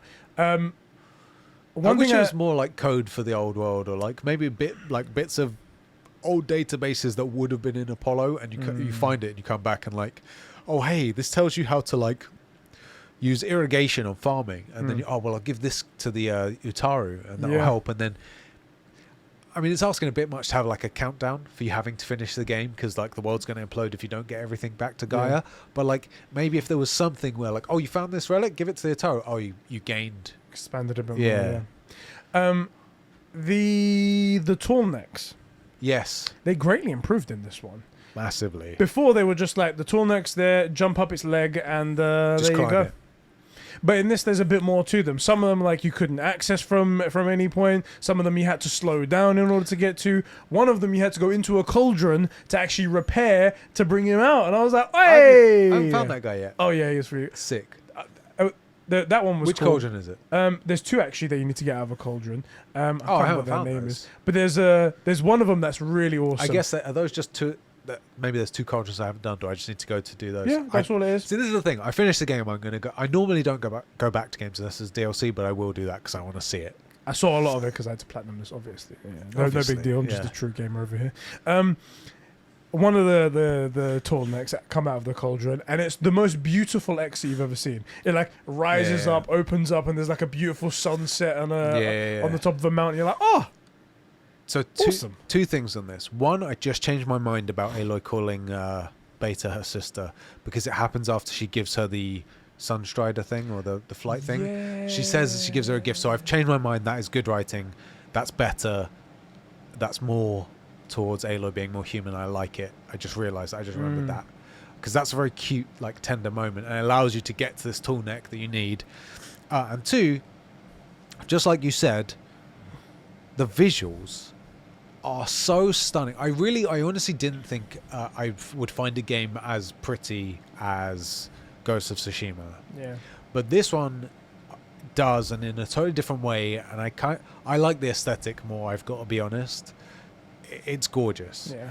And the score is phenomenal. Right. Oh my god. Right? Oh my god. I will say there is one thing that is lacking, and that is haptic. We were constantly told about the haptic for the bows, which I would have done twice and then turned off, but I wanted it. This is the funny thing, man. They were, ever since the beginning, they were like, when you pull back on a bowstring, you can feel the tension, and they would show a fucking Horizon Forbidden West, her pulling back the bow. And then when we get the game, we're like, all right, it vibrates a little bit to make it seem like tension, and then that's that. Maybe they found that it was too distracting if you kept it all the time. Yeah. But this way, it was like, cool, so all that chat But was maybe for they nothing. could have done it for the first 2 or 3 uses of a new weapon. Like the first time you get one of those, the spinny disc things. So the first time you get the sharp shot bows. What about... There was one more thing I was going to ask about. Did you ever play Machine Strike, the minigame? I didn't bother. I played it for the trophy. It was actually quite fun, but it was very restricting in terms of like what pieces you could choose. I went and bought like the best pieces, but then it was like, oh yeah, if you buy the best pieces, you can only use 2 of them, and the other guy's got like 7 pieces. Right. I'm like, fuck. And I get there's a balancing issue. You can't just have so many powerful ones. It was alright. It was alright. I don't think it was quite Gwent level, but I think it was good. I think it was good. Okay. Yeah. Good to know. Good to know. The one, do you know what I need to? I need to fucking unload this shit. Okay, all right. Okay. So for the platinum trophy, you need to go through the melee pits where you Never bothered. You don't do yourself a favor. Just to like take one quick tangent. I was asked on Twitter. I said I finished it in time for this. And someone goes, wow, you finished all the side content? I was like, nope, not even a little bit. I finished what seemed interesting to me, which took me well away from the main quest, and we were both a little bit worried that I wouldn't get it finished. Yeah. Because, like, a couple of things kept popping up. Like, it kept telling me Katalo had another mission for his arm, even though he has the arm, he wants to go and fight a Tremortusk, and I can't find it. And I spent ages looking for it. Oh. Little things like that. But, like, I didn't have any interest in the rogue bases, rebel bases. Didn't have any interest in the melee pits. Didn't have any interest in the contracts, for the Salvage contracts. yeah, don't know. No, they weren't that interested. This this melee pit, there's a trophy where you have to do all of the melee pits and all of the things that you're doing there. What these melee pits are essentially is you go in there and it teaches you combos that you can use out in the wild. Okay. And they're really useful combos. You can do some cool stuff with them. But the fucking pit is stupid, and I don't know if it's broken or if it's just really poorly explained to you. So it tells you to do a combo, right? And you have to do 3 different combos in a row in order to complete it. Okay, so it's like square, square, triangle. It's sort of like the bamboo strikes. Exactly. Cool. Now it goes, okay, so there's certain things where it's like, press R1 again, pause, press R1 again. I'm like, cool, done. Then I have to do the second one in conjunction with the first one. And I go, and it tells you after that first combo, it tells you press R1 again, and then press R1 and then R2. And I go, okay. And when I move to the second combo, it says wrong input. And I'm like, it's pretty simple. It's not like press 7 buttons. It says R1, pause, R1, R2. Yeah. Not a big deal. Not a big thing. Literally 2 buttons with a pause. Right. It's not a big deal. What was really dumb, and I had to look up a guide for this because it was getting so pissed off. Oh, do they want you to go do input 1? Yeah. Do input 2, do input 3, do them all together? That is how you do it, but that's not actually the point. So, say for example, you see the first commands, R1, pause, R1. The next one begins with R1, but what it doesn't tell you is that the previous R1 counts for the next one. So you almost need to... What? It's so stupid. No. If you go R1, R1, R2, that's 5 R1s and an R2. That's 6 inputs. That's the way they say it. But really what they want you to do is R1, pause, R1, R2. Nah, that's not okay. And I was like, what are you talking about? I'm doing exactly what you're telling me on the screen. I hate that. There is no worse sin than you telling me how to do the thing and you telling me wrong. And then I go and watch some videos. I'm like, maybe I'm doing something wrong here. But the problem is videos don't ever show you the person's controller. Of course. And what they're pressing. So I'm just like, how did this guy do it and I can't do it? I'm pressing the same thing. And it pissed me off to no end. And when I got it done, I was like, thank fuck I don't need to do you again. Yeah. Get out of my face. That's not okay. It's not. And that is so not okay. I was so close to throwing my controller out the window. What about, I forget what they're called. When you're in the weapon where we hit R1, you get like your special move. The Valor moves. Oh, yeah. Did you find that you use those a lot? Or? Not many, no. There was one time I tried out the power shot one, where it gave me like 5 bows that were extra powerful. And I used it on a Thunderjaw because it took off some plates. Not really that big of a deal. Yeah, I found that I used the invisibility one once or twice. There's an invisibility one? Oh yeah, if you go to the stealth one, and it's pretty cool. Except that because you're not stealth, it gives you critical strikes, and I couldn't hit them. This is my beef, right? So I immediately switched off that. So I ran up, I pulled the move, ran up behind, the claw stride or whatever, critical strike, light attack. You come out of invisibility because you light attacked. Thanks. And then I run away, come back invisible again because I'm still in the window, come back, light attack.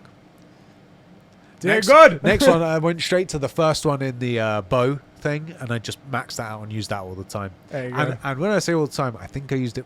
I think in total I used those things 5 or 6 times the whole game. I just didn't. It just didn't seem all that important. What about like traps and stuff? A couple of times I used traps. I had the advanced vertical shot. I never got those to work. That never seemed to work for me. I used them a couple of times. It worked okay for me, but I didn't find myself with many flying enemies Me neither. that were particularly effective against them shock damage. A couple of times, especially when I was in the arena. Oh, okay. The arena was a good place because I needed to do that for the platinum. Because for me, the cauldrons were good where I would not good, but like you run away, drop one down. They follow you. Yeah, you blow them up a bit. What about the number of options you had there? I found when I was getting quite a few, weren't there? when I got into a tight spot where I needed to like run away and I was out of berries or whatever it was and needed like a potion, I'm like trying to run away and having to like switch hands so I can like try and cycle through to a potion or something. I found that we had too much. I would have preferred a second power wheel, you know. A good side of the potions and stuff like that I noticed is that if you so I find myself sometimes without berries and I have to use a potion instead. If my potion was way more potent than the amount of health that I needed, like a shield, it overdoes you. And I was like, that's a good little touch. Cool, It's not completely wasted. That was quite cool. What other little things? You know what was the button to pull up the wheel? Is it L1? L1, yeah. Yeah, I really feel that I would have preferred if it had been L1 and your weapon wheel comes up and then you hit down on the D-pad and it would have been like your heals. Yeah. I would have found that so much more convenient because trying to like maneuver, see where the thunderjaw that's chasing me is while I have 1 health and I'm taking fire from like kangaroo things and shit and I'm trying to like cycle through and look where I'm going and cycle through. And I found that really clunky. I really didn't like that. What else is there? So we have a nice complete episode. The getting that Sunstrider Oh yeah, is gorgeous. I Sunwing. loved Sunwing. Well, but it was really cool, right? It was very cool, and it was very cathartic for me because I'm the kind of guy who, in fact, I did this because in Gemini, when you're trying to get Hephaestus, there's a point where you have to climb up. You go one way, and like then he electrocutes the floor, and you have to go the other way to get the other core or whatever, and you come back. Yeah. Where I needed to get onto those, machines flying, and I couldn't get there.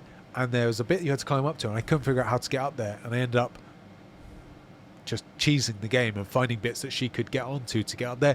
Not the way you're supposed to. I have no idea how you're supposed to get up there. But that's me. Like, if I see something, I will try and get Aloy there.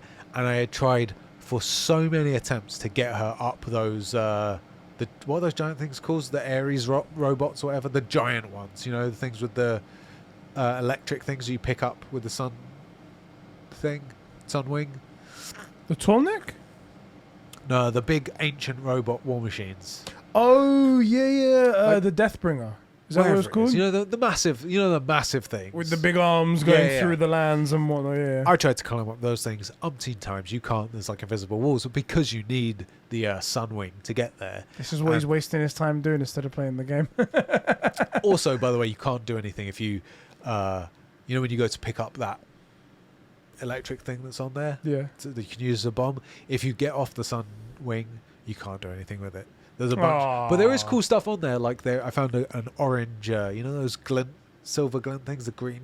Yeah, crystals. the green rock things. There's like a red version of that. One of them. Ooh. Yeah, it was sick. What does the red one do? I don't know, but it was sick. I don't know what the green one does. To be fair, it was just cool loot. I don't know. I just wanted. I like the pretty colors, but I like finding stuff. A comp point that we didn't bring up as well, and we've said it in previous episodes. The collecting stuff just needs to be smack a button and pick it up. Yes, none of this animation down and pick it up and now, spending 5.5 years. I'm okay with that if it's looting a chest, or looting a machine, or picking up a heavy weapon. But the berries and the flowers and the stuff to the wood for your arrows, that should have been smash triangle as you go past. Collect it all. Yeah, they should have just taken that. That would have been way better. Yeah. The fact that you can be full sprint on a freaking tusk tooth or whatever the hell it is, Yeah. and then it just stops dead. Whiplash, pulls your neck off, so that she can bend down and pick up a berry. Is kind of ridiculous. It is very ridiculous. Overall, I really enjoyed it. I got to say, and I will be Yes. going back to do those things because I didn't know about those tall necks and the thing. Because I looked as They're well. really good. I looked on the map and I'm like, there's a lot of this that's still like smoky, but there's no tall necks. Yeah, they're not labeled on there for some reason. Like the only way that you get them, I don't know if you've noticed this. Sometimes where you're at a tribe, somebody tries to call your attention. You The sit rumors, down. yeah. Sometimes they're a rumor. They're like, there's this big machine. It's like with a big disc on its head, over in so and so area, and then it marks it on your map where it is. Well, Unless you do that, you don't. You just have to go searching. Because I have finished the game. I'm just going to Google the location and go and find it because I want to do that. It sounds awesome. Yeah, they So- are really good. They're a massive step up from the previous game. I think It's that's a it. really good game. Yeah, I really enjoyed it. It's a really good game. I do still feel Aloy is the weakest link. That's not fair. The whole thing with Regala, like you said, it's a big ramp up and then nothing. Bit weird. They do say a bit too much then, but I feel like Aloy, had her writing just been a little bit better, this would probably be one of the best generation. One of the not best games of the generation. One of the best games for a few years. Yeah, I would think this would a little bit better. The combat needed to, so the traversal needed to be a lot better. Traversal needs a patch. Few little touches, as I said, with the story, like when it comes to Regala, when it comes to Aloy, when it comes to Varl's death and stuff like that. Yeah. Little things maybe, and I think it would have firmly nudged it into a 9, Easy 9. and then it would have been regarded as one of the best games of the generation. I'll say if all they did is change Aloy Yeah. to I'm not saying make Aloy the character I want, but like give her those growth moments, have her, like I said, I don't think this changes the game very much. When she wakes up and realizes Varl's is dead, have her curl up and cry. Once or twice more, I needed her to say that like, this is too much for one person. I don't know what I'm supposed to do. You know, Either once or twice more, or make it a big deal at one point. Make it Yes. a big deal, like Right. she actually gets overwhelmed, and her friends have to come help her out. right? And then it's like, okay, Yeah, I mean, she's gotten over that. Right. She had a moment, she got over it. and then also she needs to ask for help, and I kind of feel like she should be expecting that they're going to say no, it's too much. Yeah. That's not their problem, and then they all back her up, and she's like, "What?" And they're like, "Yeah, you're Aloy. Of course we're going to back you." I think That would have been you great. you make those few adjustments, and I would probably have given it a 9 to a 9.5. Yeah. I really, really do like the game. I really wanted to love Horizon Zero Dawn, but I do really enjoy Horizon Forbidden West. I would recommend it to people. And like I said, unlike a lot of the other games, like I'm never going back to Cyberpunk, but I'm gonna tonight go and get these tall necks necks. because that's just cool, man. I want to do some more side quests as well, because there was a lot of them that I I left. I saw them, I was like, oh, this is painful. This is so painful. But I left them to Are the there any ones side. that stick out to you as like ones you remember? You're like, oh, I really wanted to see what that was about. No, I have the ones from what I remember some that I've done, but the ones I haven't done, I don't know okay. what they're going to be. What do you think about the side quests in general? I really like them. So that's something I didn't mention actually. Yeah. I really like. We them. totally skipped over the side quests, side quests. especially me. You thought I would have brought it up, Right? but They were fantastic. Yeah. A really, really good quality. Some people were comparing them to Witcher 3. I think it's a little bit too far to go for that, but I think it was I agree. very, very good. And it made me like characters that I've never met before and like Yeah. want to know more about them. There was one that I did, it was specifically one that required a sunwing to get it done. There was these two people that, they're discoverers. They go out on their ships and they go and discover new lands and stuff like that. oh, they've lost the gyroscope or whatever. Exactly. Yeah. I was like, I'm these about guys, to do that one. These yeah. guys are cool right here, and they're talking about like, if we can't do that, then we're literally useless. And it's like, shit, I'm gonna help you out. I'm Actually, gonna find what you gotta find. I actually want to touch on these two because a few times, and I think this game does it really well. I know a bunch of people had this problem with The Last of Us 2. They were like, is it Levi? Yeah, Levi. Lev. Is like trans, Mhm. and Abby. Everybody thought Abby was trans, all this stuff, right? In Horizon, there's a couple of one of them. It's a woman and it has a wife. She mentions like my wife told me not to come, Yeah. and it's just a throwaway comment because that's how people speak in real life. Yeah. My wife told me not to come. I should have listened to her. It's exactly how you do it. Even Tilda, she goes, I let Elizabeth stay to watch the world end once. I'm not going to let it happen again. This is exactly how you do this. The You same just have way- normal people say normal people stuff, Yeah. and it's normal and it's fine. It's the Captain Holt thing from Yes. Brooklyn Nine-Nine. Because Captain Holt, everyone knows he's gay. Everyone knows he's got a husband. Yeah. It's always cool. It's always fine. He always mentions it as and when it's appropriate. If you make it, when when he's talking about his home life, Yes. if it ever comes up, he doesn't walk into the office and like, I'm- today's murders. By the way, I'm gay. right. Oh, did you notice that I'm black And by the way, I am black, and also I did take up the arse. Yes, that's right. That's and right. gay? It's Don't like- forget gay. Because straight people don't do this. Don't do the Yeah. opposite. They don't go everywhere. I'm straight. Hey, how you doing? Today's workload. Don't forget I like vaginas. Don't forget that. right. Don't forget that. It's So very important as to me as a person Yeah. and everything about me. First and foremost, I like vaginas. Right. First and foremost. My only beef with it actually is Aloy isn't romantic enough. This is the thing. I feel like it makes sense for her to find a romance with any one of these characters. I think it's true as well, except there is one thing. There's two ways you can go about it, and I think they're going this other route, which I think is actually okay. Okay.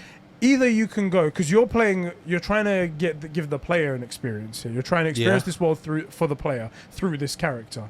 Because you can't necessarily bang anybody, Sure. you not having that relationship is also okay as long as you do it right. Right. As long as it's not like if she had got really close to Varl Yeah. and then just rejected him for no reason, then it's Which like is kind of what happens in a weird way. a little he bit. doesn't. I mean, he picks Zoe, but I know. What you I was mean. gonna say he picks Zoe more than he gets Yeah. rejected, and I was like, Okay. then it would be weird. But I feel like it's more like, okay, we're doing this. But- We're gonna choose to not make her a romantic Yeah. character because we're gonna make everything experienceable through the for Sure, the person sure. playing. I hope that's what they're going for because that's what Yeah. I took it as. I just feel like. So in particular, when Varl picks Zoe, Yeah. in that moment, it's at the Utaru when Aloy's injured. I think it would make very much sense for Aloy to just say, "Please don't leave," and Yeah. that is you starting the romance with Varl, right? He picks. I think Varl would easily pick Aloy in that moment. Get fucked, so. Yeah, but it's not until they've developed a relationship that he then sort of falls in love with Zoe. Do you know what I Yeah. mean? And at that point, I think he's kind of puppy love with Aloy. So I think it would have made a lot of sense. It would have worked. And I do think as well that it would make sense in these situations, like highly stressful events, the world's going to end, you're sort of fixing everything, all your lives are at risk and stuff, you're constantly in danger, all that stuff. That it would make sense for these kind of relationships to develop. And my only reason why I'm saying I think it would make sense and I would like it is I do feel like Aloy, for the most part, is somewhat devoid of humanity. And I don't mean it like she's not a robot, not in this, but like she's not super relatable. And I think having a romance would make her more human. Like she's getting there, like after getting that thing with Beta referring to her as a sister, the thing with Rost, and then what's the final piece of the puzzle? She needs someone to be in love with. Yeah. And maybe that comes in the third game, and that would be an interesting progression of like autistic loser who just cannot function with emotions to like finally having friends, you know, and then falling in love. I'm sorry, she is. She sucks. She's awful. She's freaking awful. And I want to be clear, by the way, because I actually know a fair few autistic people that have way better social skills than Aloy does in the first one. She's dog shit, but I can't think of anybody. She just reminds me of like all the worst traits on their. So I know a few guys, like 3 dudes and 1 girl who are autistic, and when they're having really bad days, Yeah. she reminds me of that dialed up to 10.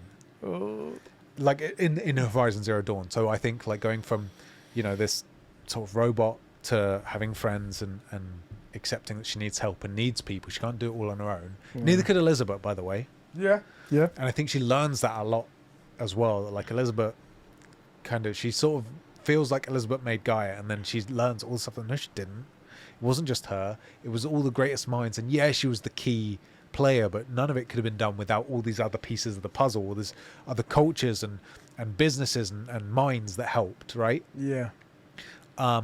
And then finally finding somebody to actually like let the armor come off,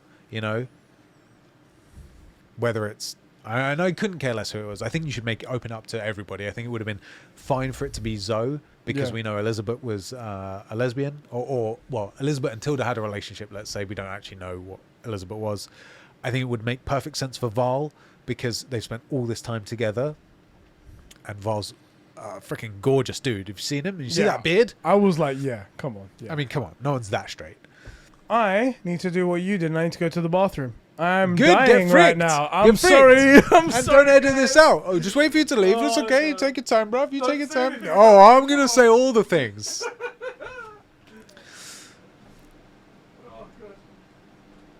Anyway, you mother frickers.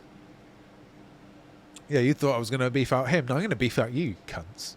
I'm right about Aloy, and you were wrong. Horizon Zero Dawn sucked, and now that you can compare it to Horizon Forbidden Fun, you can see that I was totally right.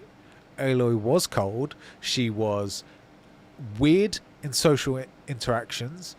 There is a man-hatey vibe in the first game, and there isn't one in this.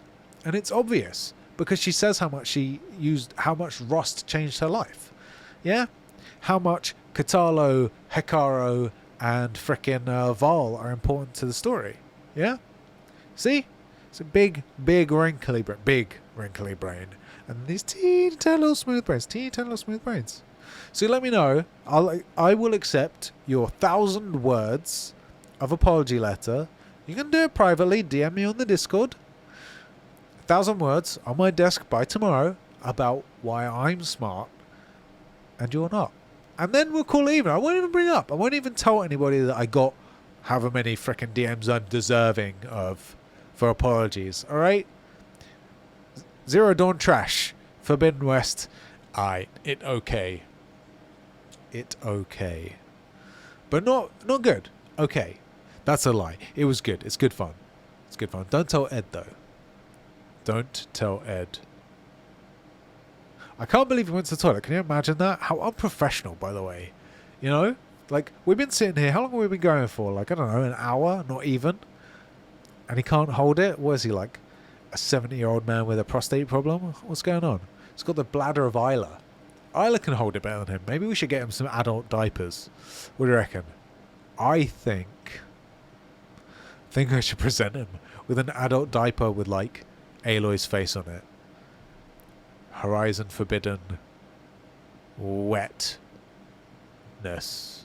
Now we'll work on it. We need to workshop it. DM me with your workshop ideas for his adult diaper and we'll get something to him. Also, did he say if he was going 1 or 2? Because I always say, like, it's very obvious whenever I have to leave that I've been drinking too much. But he just said he needed the toilet. How long do you think we're going to be here? Has anybody been timing it? Time it. I hope someone did. Alpha, you've got to have, right? As soon as he left, you timestamp it. Of course you did. He better not cut this out. He's totally going to cut it, isn't he? He's totally going to cut it. He's going to cut it. He's going to cut it. Look, I'm bearing my soul to you, explaining that I'll let you apologise to me about how wrong you've been. And he's going to cut it out the show. Motherfricker. I know he is. He's totally going to do it. Also, I don't know what he talks about on these things. Like, trying to fill dead air on your own when you're not rinsing the other guy, like, there is really tough. Really tough. Anyway, let's read some comments, I guess. Let me go. Oh, no. Cool.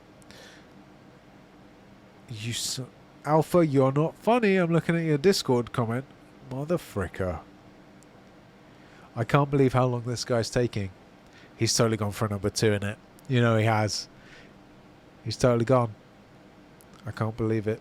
This motherfricker. We're talking about one of the best games with one of the worst protagonists in the world. And he goes to take a dump. Typical Ed. This freaking guy. What did we even ask? Somebody who hasn't been aware of SPOILERCAST. If you guys want to write in with a short review. Okay. And the Patreon link. Okay. Mother frickin' guy. How long does it take? I should have timed it. Because it's been like 5 minutes.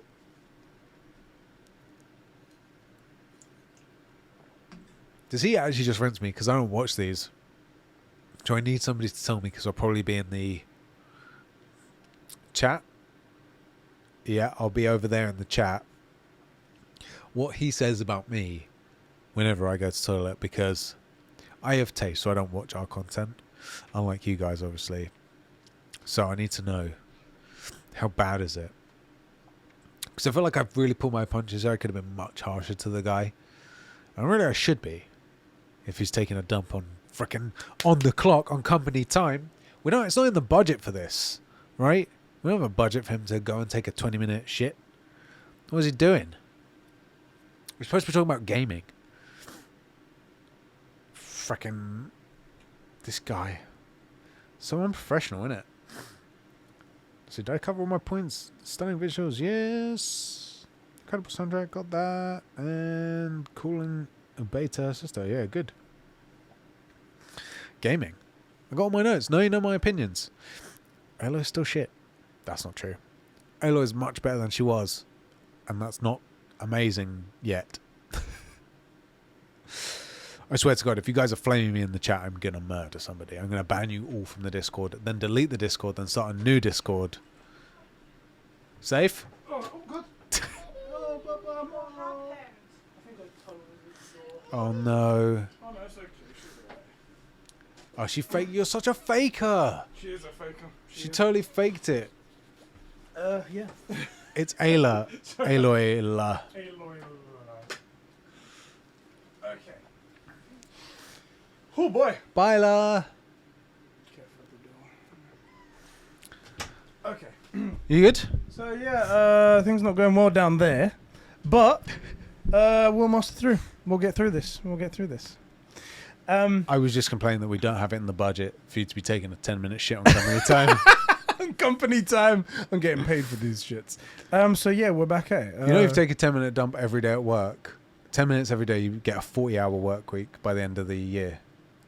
A whole 40-hour work week. If you take a dump a day at 10 minutes, you get 40 hours for the year. Pro tip right there. Something like that. It's ridiculous, yeah. All right, so is that everything we want to say? Yeah, I'm pretty sure we're on to comments now, I think. Yes, so Private Dingleberry wrote into patreon.com/Conbrosations, and he says, I've not heard many people mention machine strikes. Controversial opinion here, but I liked it more than Gwent. I found it incredibly satisfying and basically just a dumbed down version of chess, which I'm all for. Mate, that's cool for you. I liked it as well. I didn't like it as much as Gwent. I feel like Gwent is a lot more, is a bit cooler. But, hey, if you liked it as cool, the different levels and the different buffs that you get from having everything, the rear strike versus the front strike, side strike. Totally. The closest I came to this is bamboo strikes. There you go. So I have no idea. I liked it. It was good, but it wasn't, I don't think, it didn't steal the show like Gwent did for the, because when it came to Gwent, it was like, yo, have you guys heard of Gwent? The meme was like, oh, they invented a whole open world RPG around a card game. Yeah. Which, you know, Gwent's pretty cool. Gwent was pretty cool. So I never tried it. I guess it just sort of, it's weird. It didn't seem interesting, so I just avoided anything that didn't seem interesting, because that's the way I do things. If I see something shiny, it's got nothing to do with anything, I'm climbing up that mountain to find it. And then there's this like big hook, and I'm like, yeah, I don't find that interesting. I'm going, bye. Bye. Heading over to our Discord server where you guys can write in. Isak says, I absolutely loved it. So much so I wrote a thesis on it for my English class. Sick. It takes everything good from Horizon Zero Dawn and improves on that. Whether the improvement is significant, like combat, or not, machine riding, it still makes all the difference. It also took many of my personal criticisms of Zero Dawn and improved on them significantly. Namely, dialogue animations, Yes.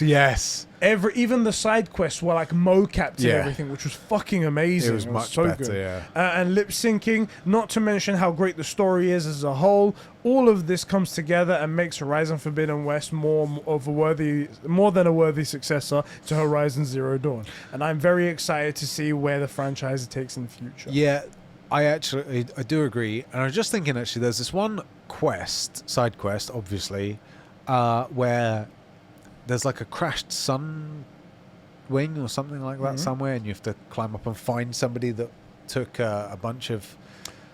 Yes, and there's a guy just waiting there. It's like a religious thing, isn't it? Like the sun wing of the sun, and the guy gets there starving himself, dying right in front of it, waiting for a fucking sign. Very hardcore, very cool. There was a lot of cool stuff. I feel like in Horizon Zero Dawn, it was just Aloy versus machines, and in this, that's obviously dumbed down a lot, but like in this, it's a lot more like human stories that are happening regardless of if you're there, and if you are there you get to see it, and there's all this like war and fighting and love and hate and stuff all going on, and it's only if you choose to go and look that you see it. And there's like dumb stuff, like this one guy thinks his sunwing is gonna, or whatever, is gonna give him like a sign, and he, bless you, he friggin' suffers because of it. Climbed up a mountain at like age 70, taking a wound from a claw strider or something. Like, yeah, maybe he isn't going to make it, you know? Like there's a lot more of a human cost to this that I think we see, because like in Zero Dawn, you know it'll be bad. We don't really see all that much. In this, it's like the Utara are starting to starve. And you see the blight all over their crops. People are being displaced, and people are being attacked by... Like, you're constantly told when you go to the Desert Clan, how, like, they lost a bunch of fighters, and, like, there aren't enough people to do this thing now because this... wherever it is, like, a Tremortusk has come in and killed all the hunters and stuff. Like, how desperate of a resource water is. Like, you're constantly learning that even without the machines trying to kill people, it is a desperate struggle for life. And I really but appreciated the fact that it wasn't this like gorgeous post-apocalyptic world where everything was easy until the robo dinosaurs turned on you, you know? I don't know, it just seems like a more human story now. Do you want to read the next one? Yes. Alpha Quillala says, a short comment. You asked for it. It's funny because he has the record now for the longest comment. Oh, easily a distinction. And the shortest comment as well. I feel like we robbed him of anything now. Good, get fricked. Then again, he probably hasn't played it because it's an Xbox Oh, game. yeah. What a loser. If he hasn't played The Witcher 3, and that's third party as well, there's no way he's playing this for 10 years. Reese Not Reese says, having completed most of the side quests in Zero Dawn, I was pleasantly surprised to see so many returning side characters and see them expanded on in ways that felt natural and compelling. I felt rewarded for my dedication to the franchise. There was this one chick that kept accusing me of having Thrush. I think I remember that. Yeah, I remember. She's a DLC character. What? Not she's a Karja huntress or something, and her like disciple or whatever is called Thrush, and that the Thrush goes missing. You have to find it, and then she asks you for help because a boy that she likes or a guy she was in love with or whatever went with this group, and she can't find them because the tunnel got caved in. Have you not? Done I think I remember this. I think I remember. So you go, you investigate the tunnel, you can't get through, and then because you end up in other places, you hear about another thing, you go there, it's the other side of the tunnel, you piece together what happened. Yeah, I do remember that now. I do remember it was really good. I was really impressed with the soundtrack. Oh my god, the soundtrack's so good. In the Flood is such a good song, it stirs up so many emotions whenever I hear it. Kryler emoji. Overall, a perfect sequel. Super excited for Horizon 3 Dawn. 3 Dawn, that's the way. Which also would be 2 Dawn. Surprised 0, they didn't 1, go 2. with 1 Dawn, 2 Dawn. Yeah, it would be 2 Dawn, wouldn't it? There you go. Yeah, okay, final thoughts. Are you excited for the next game? Game 3? Be over there's dead. Oh god. PCs. Yeah, exactly. That's what you get. Didn't even touch it and it decided to die. Another fricker. Yes, I am excited for the sequel. Was that the question? Yes. Yes, excited for the sequel. I do. I said I just worry that they've told too much about the big bad because it can't. They can't do another switcheroo. Yeah, in this game, that's what they was. They were like, Regala's the thing. Actually, no, it's the far Zenith. And then they went, actually, no, it's Tilda. And it's like, and then actually, no, it's Nemesis. It's Nemesis. So I don't. They can't do that again. Yeah. Surely they can't do that again. We'll see. I guess we'll see how that goes. I guess we'll see. I'm with you. How do you feel about having you bought the top end Regala edition? I don't mind. So do you know? It's just the Regala bit that scared me slightly, because I was thinking, should I If it get was just the normal a one? Tanakh Tremor Tusk, you'd be like, okay, sick. I But was- it's because it's Regala, and it's like, Yeah. she ended up being a nobody. Yeah, I'm okay though. I mean, it still looks It cool, is sick. but It that's is just one of the sick. things. I was contemplating getting both, even though that's a stupid amount of money. Of course it is. But I was like, but then I want an untouched one. I Right, don't know. obviously. Anyway, I do think I'm quite excited for the sequel. I want to see where that goes. Yeah, me too. Doug Diego writes, Sins, I have to say, I've got to say that talking about Horizon Forbidden West feels weird to me because it feels like a game that barely existed on the internet sphere. Yeah. Really? Yeah, because Elden Ring. That's the thing. It did sort of Pushed it take out, everyone. Yeah, it took over the gaming sphere. In the first week, everyone was playing it and it was so sick, but didn't hear much on Twitter or YouTube once Elden Ring came out. It just consumed it. And it was though Horizon Forbidden West never existed. We said on the True Gamer podcast, every time a Horizon game releases, there's a huge like Game of the Year winner Yeah, it was contender Breath coming of the out. Wild Breath for of the Wild Zero first Dawn. one, Elden Ring for this one, and we predict that next time it's going to be the next Witcher game. Yeah, that's our guess. That's our guess right there. I'll purely talk Actually, about... that's about right. 5 years. They could probably do a Witcher in 5 years, right? Right? Oh, God, seems it's so gonna happen. Fucking is the curse of Horizon. Right. Never going to get the limelight. I'll purely talk about story stuff since general game stuff has been said in previous podcasts. Pros, main missions were all really good, and the standouts for me were Thebes and Sea of Sand. Very good. Yeah. Thebes was exactly what we wanted after Horizon Zero Dawn. Replaying Ted and the Sea of Sands was the best protocol mission. That was the Las Vegas The one. underwater stuff. Yeah. I got to say the variety in machines and how many like the slaughter saw whatever it's called, slaughter spine. I think it was the big dinosaur, Yeah. the Allosaurus thing, Yeah. the Loch Ness monster thing, which I forget what they're called. There's a few of them, and they were really good. The hippo one, that wide maw. Yeah. There's a lot of really good. The claw strider, very cool stuff. A Very lot of cool stuff. things. Yeah. The side characters get given so much more to do here, and I really enjoyed seeing them. Aloy's relationship with them all grow. Them all having side missions is cool. Varl's death was shocking and sad. Beta and Aloy scene talking about Rost was peak cinema. I think that's my favorite scene in the franchise, in the whole thing. I thought I really enjoyed that. I think so too. I think Because- so too. It's such a deep scene. It's so good. Cons, the game takes way too long to get going. Slightly To agree. get going. Oh yeah, I'll say that. It's 2 hours before you see the fucking title card, for fuck's sake. Yes, it's 2 hours basically before you come back to Meridian, roughly Yeah. somewhere in that. And for me, because Aloy is so strange Yeah. and then changes so drastically, it's odd. Yeah.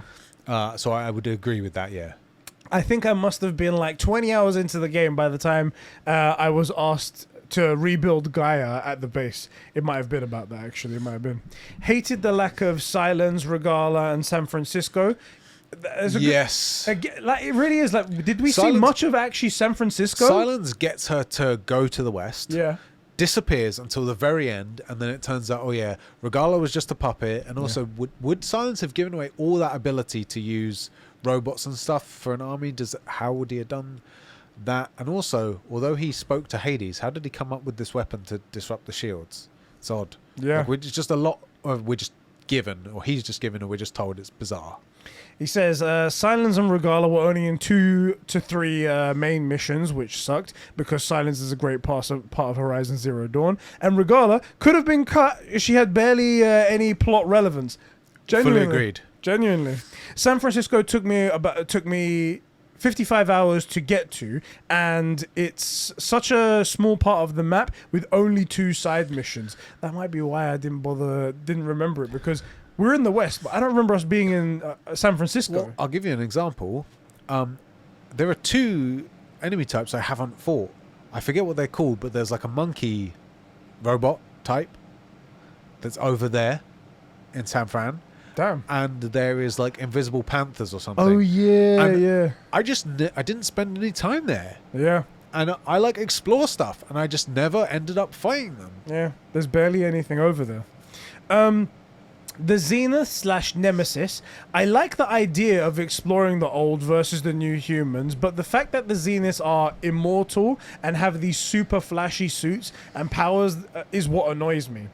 It just doesn't seem to fit the world at all. Doesn't help that they also only show up to 3 times and were shown up 3 times and were underdeveloped. Just evil people. Ooh, he says. Not excited that the next threat is Zenith, but a space fart cloud. That's very funny. I want to add that I killed Eric with 1 hit. That spear blast special move, so yeah, it killed him. What special move? I'm telling you, the spear blast, and I'm guessing he used one of the Valor things that buffed his ability, and it just fucked him up in 1 go. Fucking hell, you see? My fight, the first time he wrecked me, and the second time once I realised the spears were the way to get... it definitely is that. Conclusion, despite these negatives, I enjoy the game's story. It didn't grip me as much as Horizon Zero Dawn, but still a good time. That's quite right. See, Diogo, you got shit tier takes. I will say, in defense of the Zeniths, where you said, like, it just doesn't fit with the world, I thought that was the point. Yeah. The point was that, like, they kept getting more technologically advanced and stuff, and they're the same guys from all over, and they've got super warped ideas of what's going on. And also, we then come to find that they're on the run from something that I don't know, man. It just seemed like I felt it was okay, and in a weird way, sort of exactly what I was looking forward to with fighting Ted Faro, which we never got to do. It was a change of pace from the fact that we're in this tribal post-apocalyptic war with robo-dinosaurs, so post-apocalyptic world with robot dinosaurs. Then you see these guys in like these glittering, super futuristic suits, which I thought they looked very futury. Yeah. You know, I thought it looked good. It looked like it made sense. Yeah, bit of pearlescence on them. It was great. Right. I liked it. Something I didn't mention, the thing, but you know the when you get to the Far Zenith base, and is it the beta lets Hephaestus out? Yes. And all the printing of the robot dinosaurs come and they fight the specters. I thought that was fucking cool. It was like a Jurassic Park moment, and they were just fucking fighting. I was like, whoa! Because 2 of those slaughter tooth things come and they like bounce off each other and go off and start murking stuff. It was super sick. By the way, I fully called that those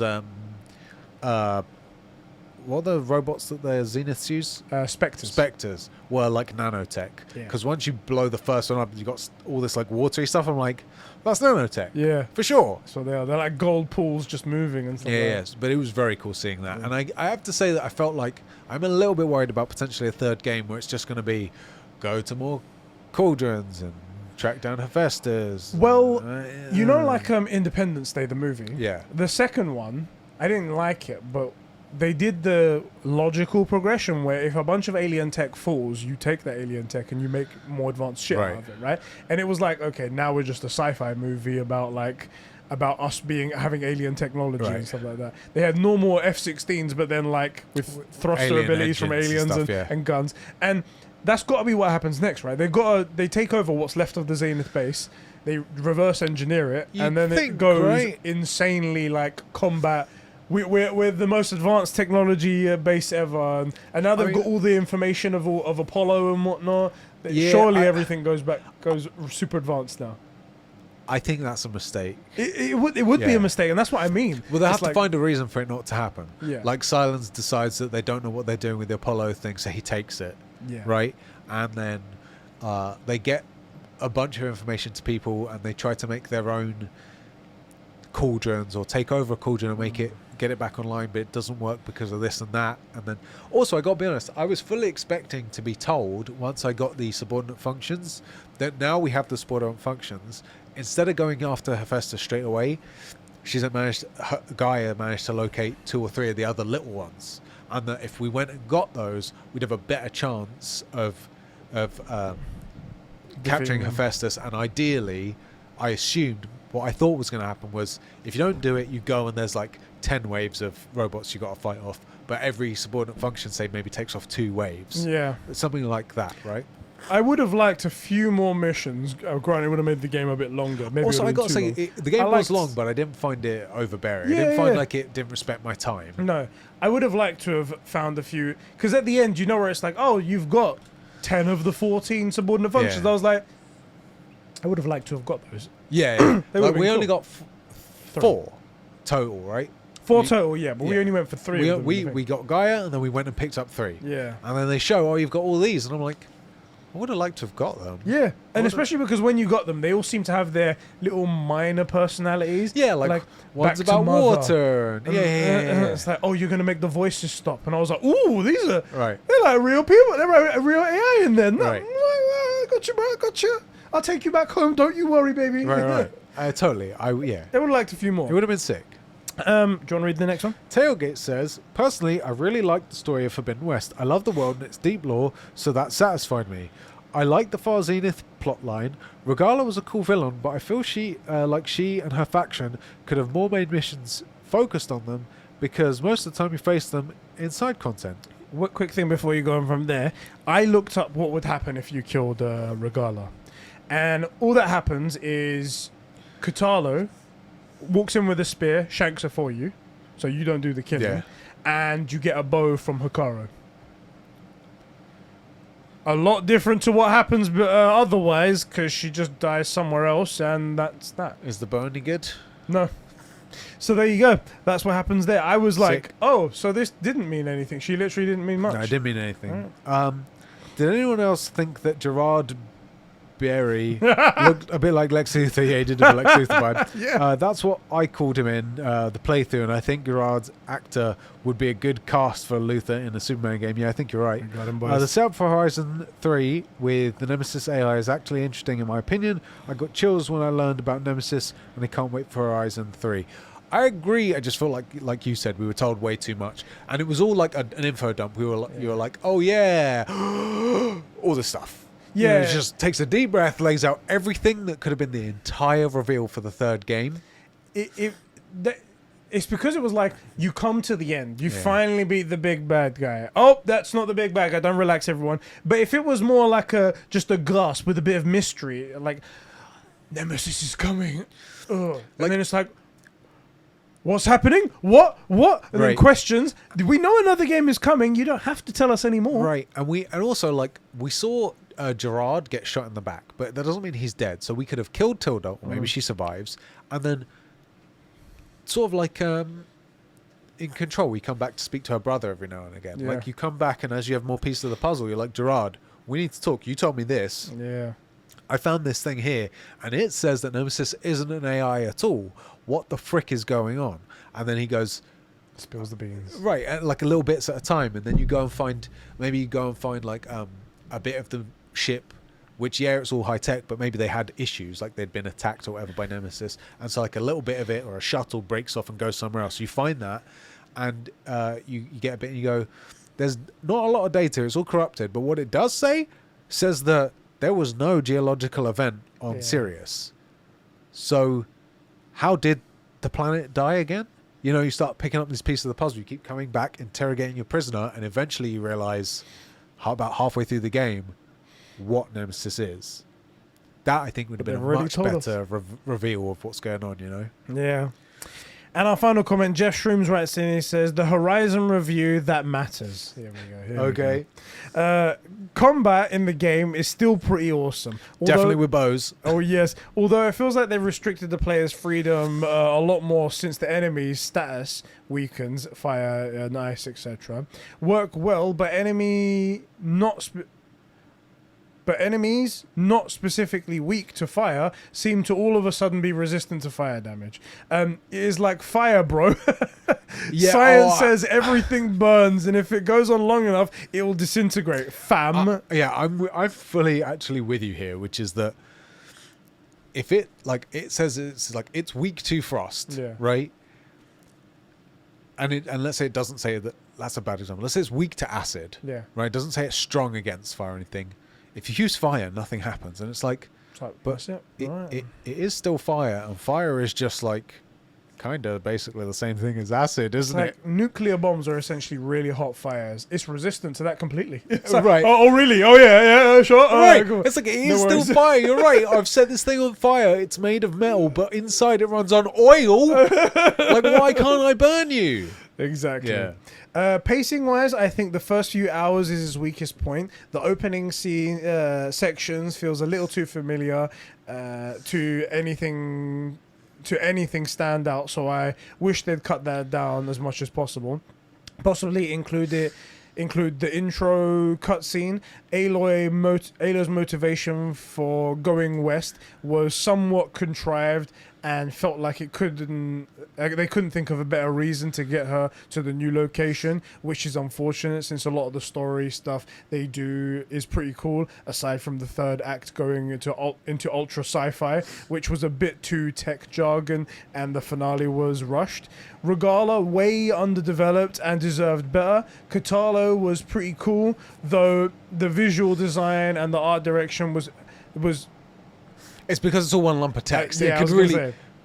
Jeff, And- bro.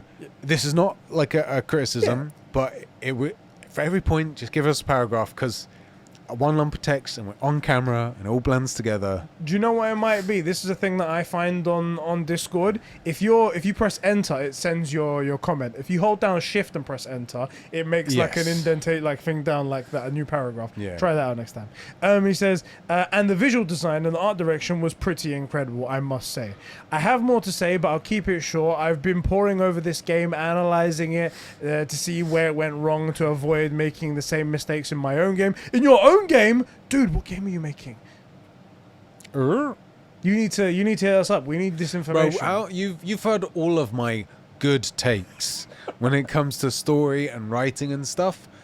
We know what we're talking about, bro. You might be able to make my Superman game happen. I want us to have a game, and at the end it says special thanks to Conbrosations, story consultants, directing consultants, artistic licensing. Offer code combo balls at the end. Code Conbro balls. Exactly. Thank you, Manscaped. Yeah. My own game, process pending. Overall, really like really good. 9.5 out of 10, and Aloy is a mixed bag. Has some right nonce moments. What? Right nonce moments and some amazing character growth at the same time. Soundtrack goes hard though. When does she have any nonce moments? It might not just be her specifically. He's talking about someone else, maybe. I don't know, man. But I will tell you, Aloy Or is a maybe he mixed just bag. means nonce. Like, you know, back in the day, we're like, that's gay, innit? Yeah, It's not really just gay. Like, yeah, It's yeah. just Yeah, like, that's just a bit of a nonce. It just really means she's like not very good. Aloy is a mixed bag, and I hope that the bag is not mixed at all. Like it was all shit.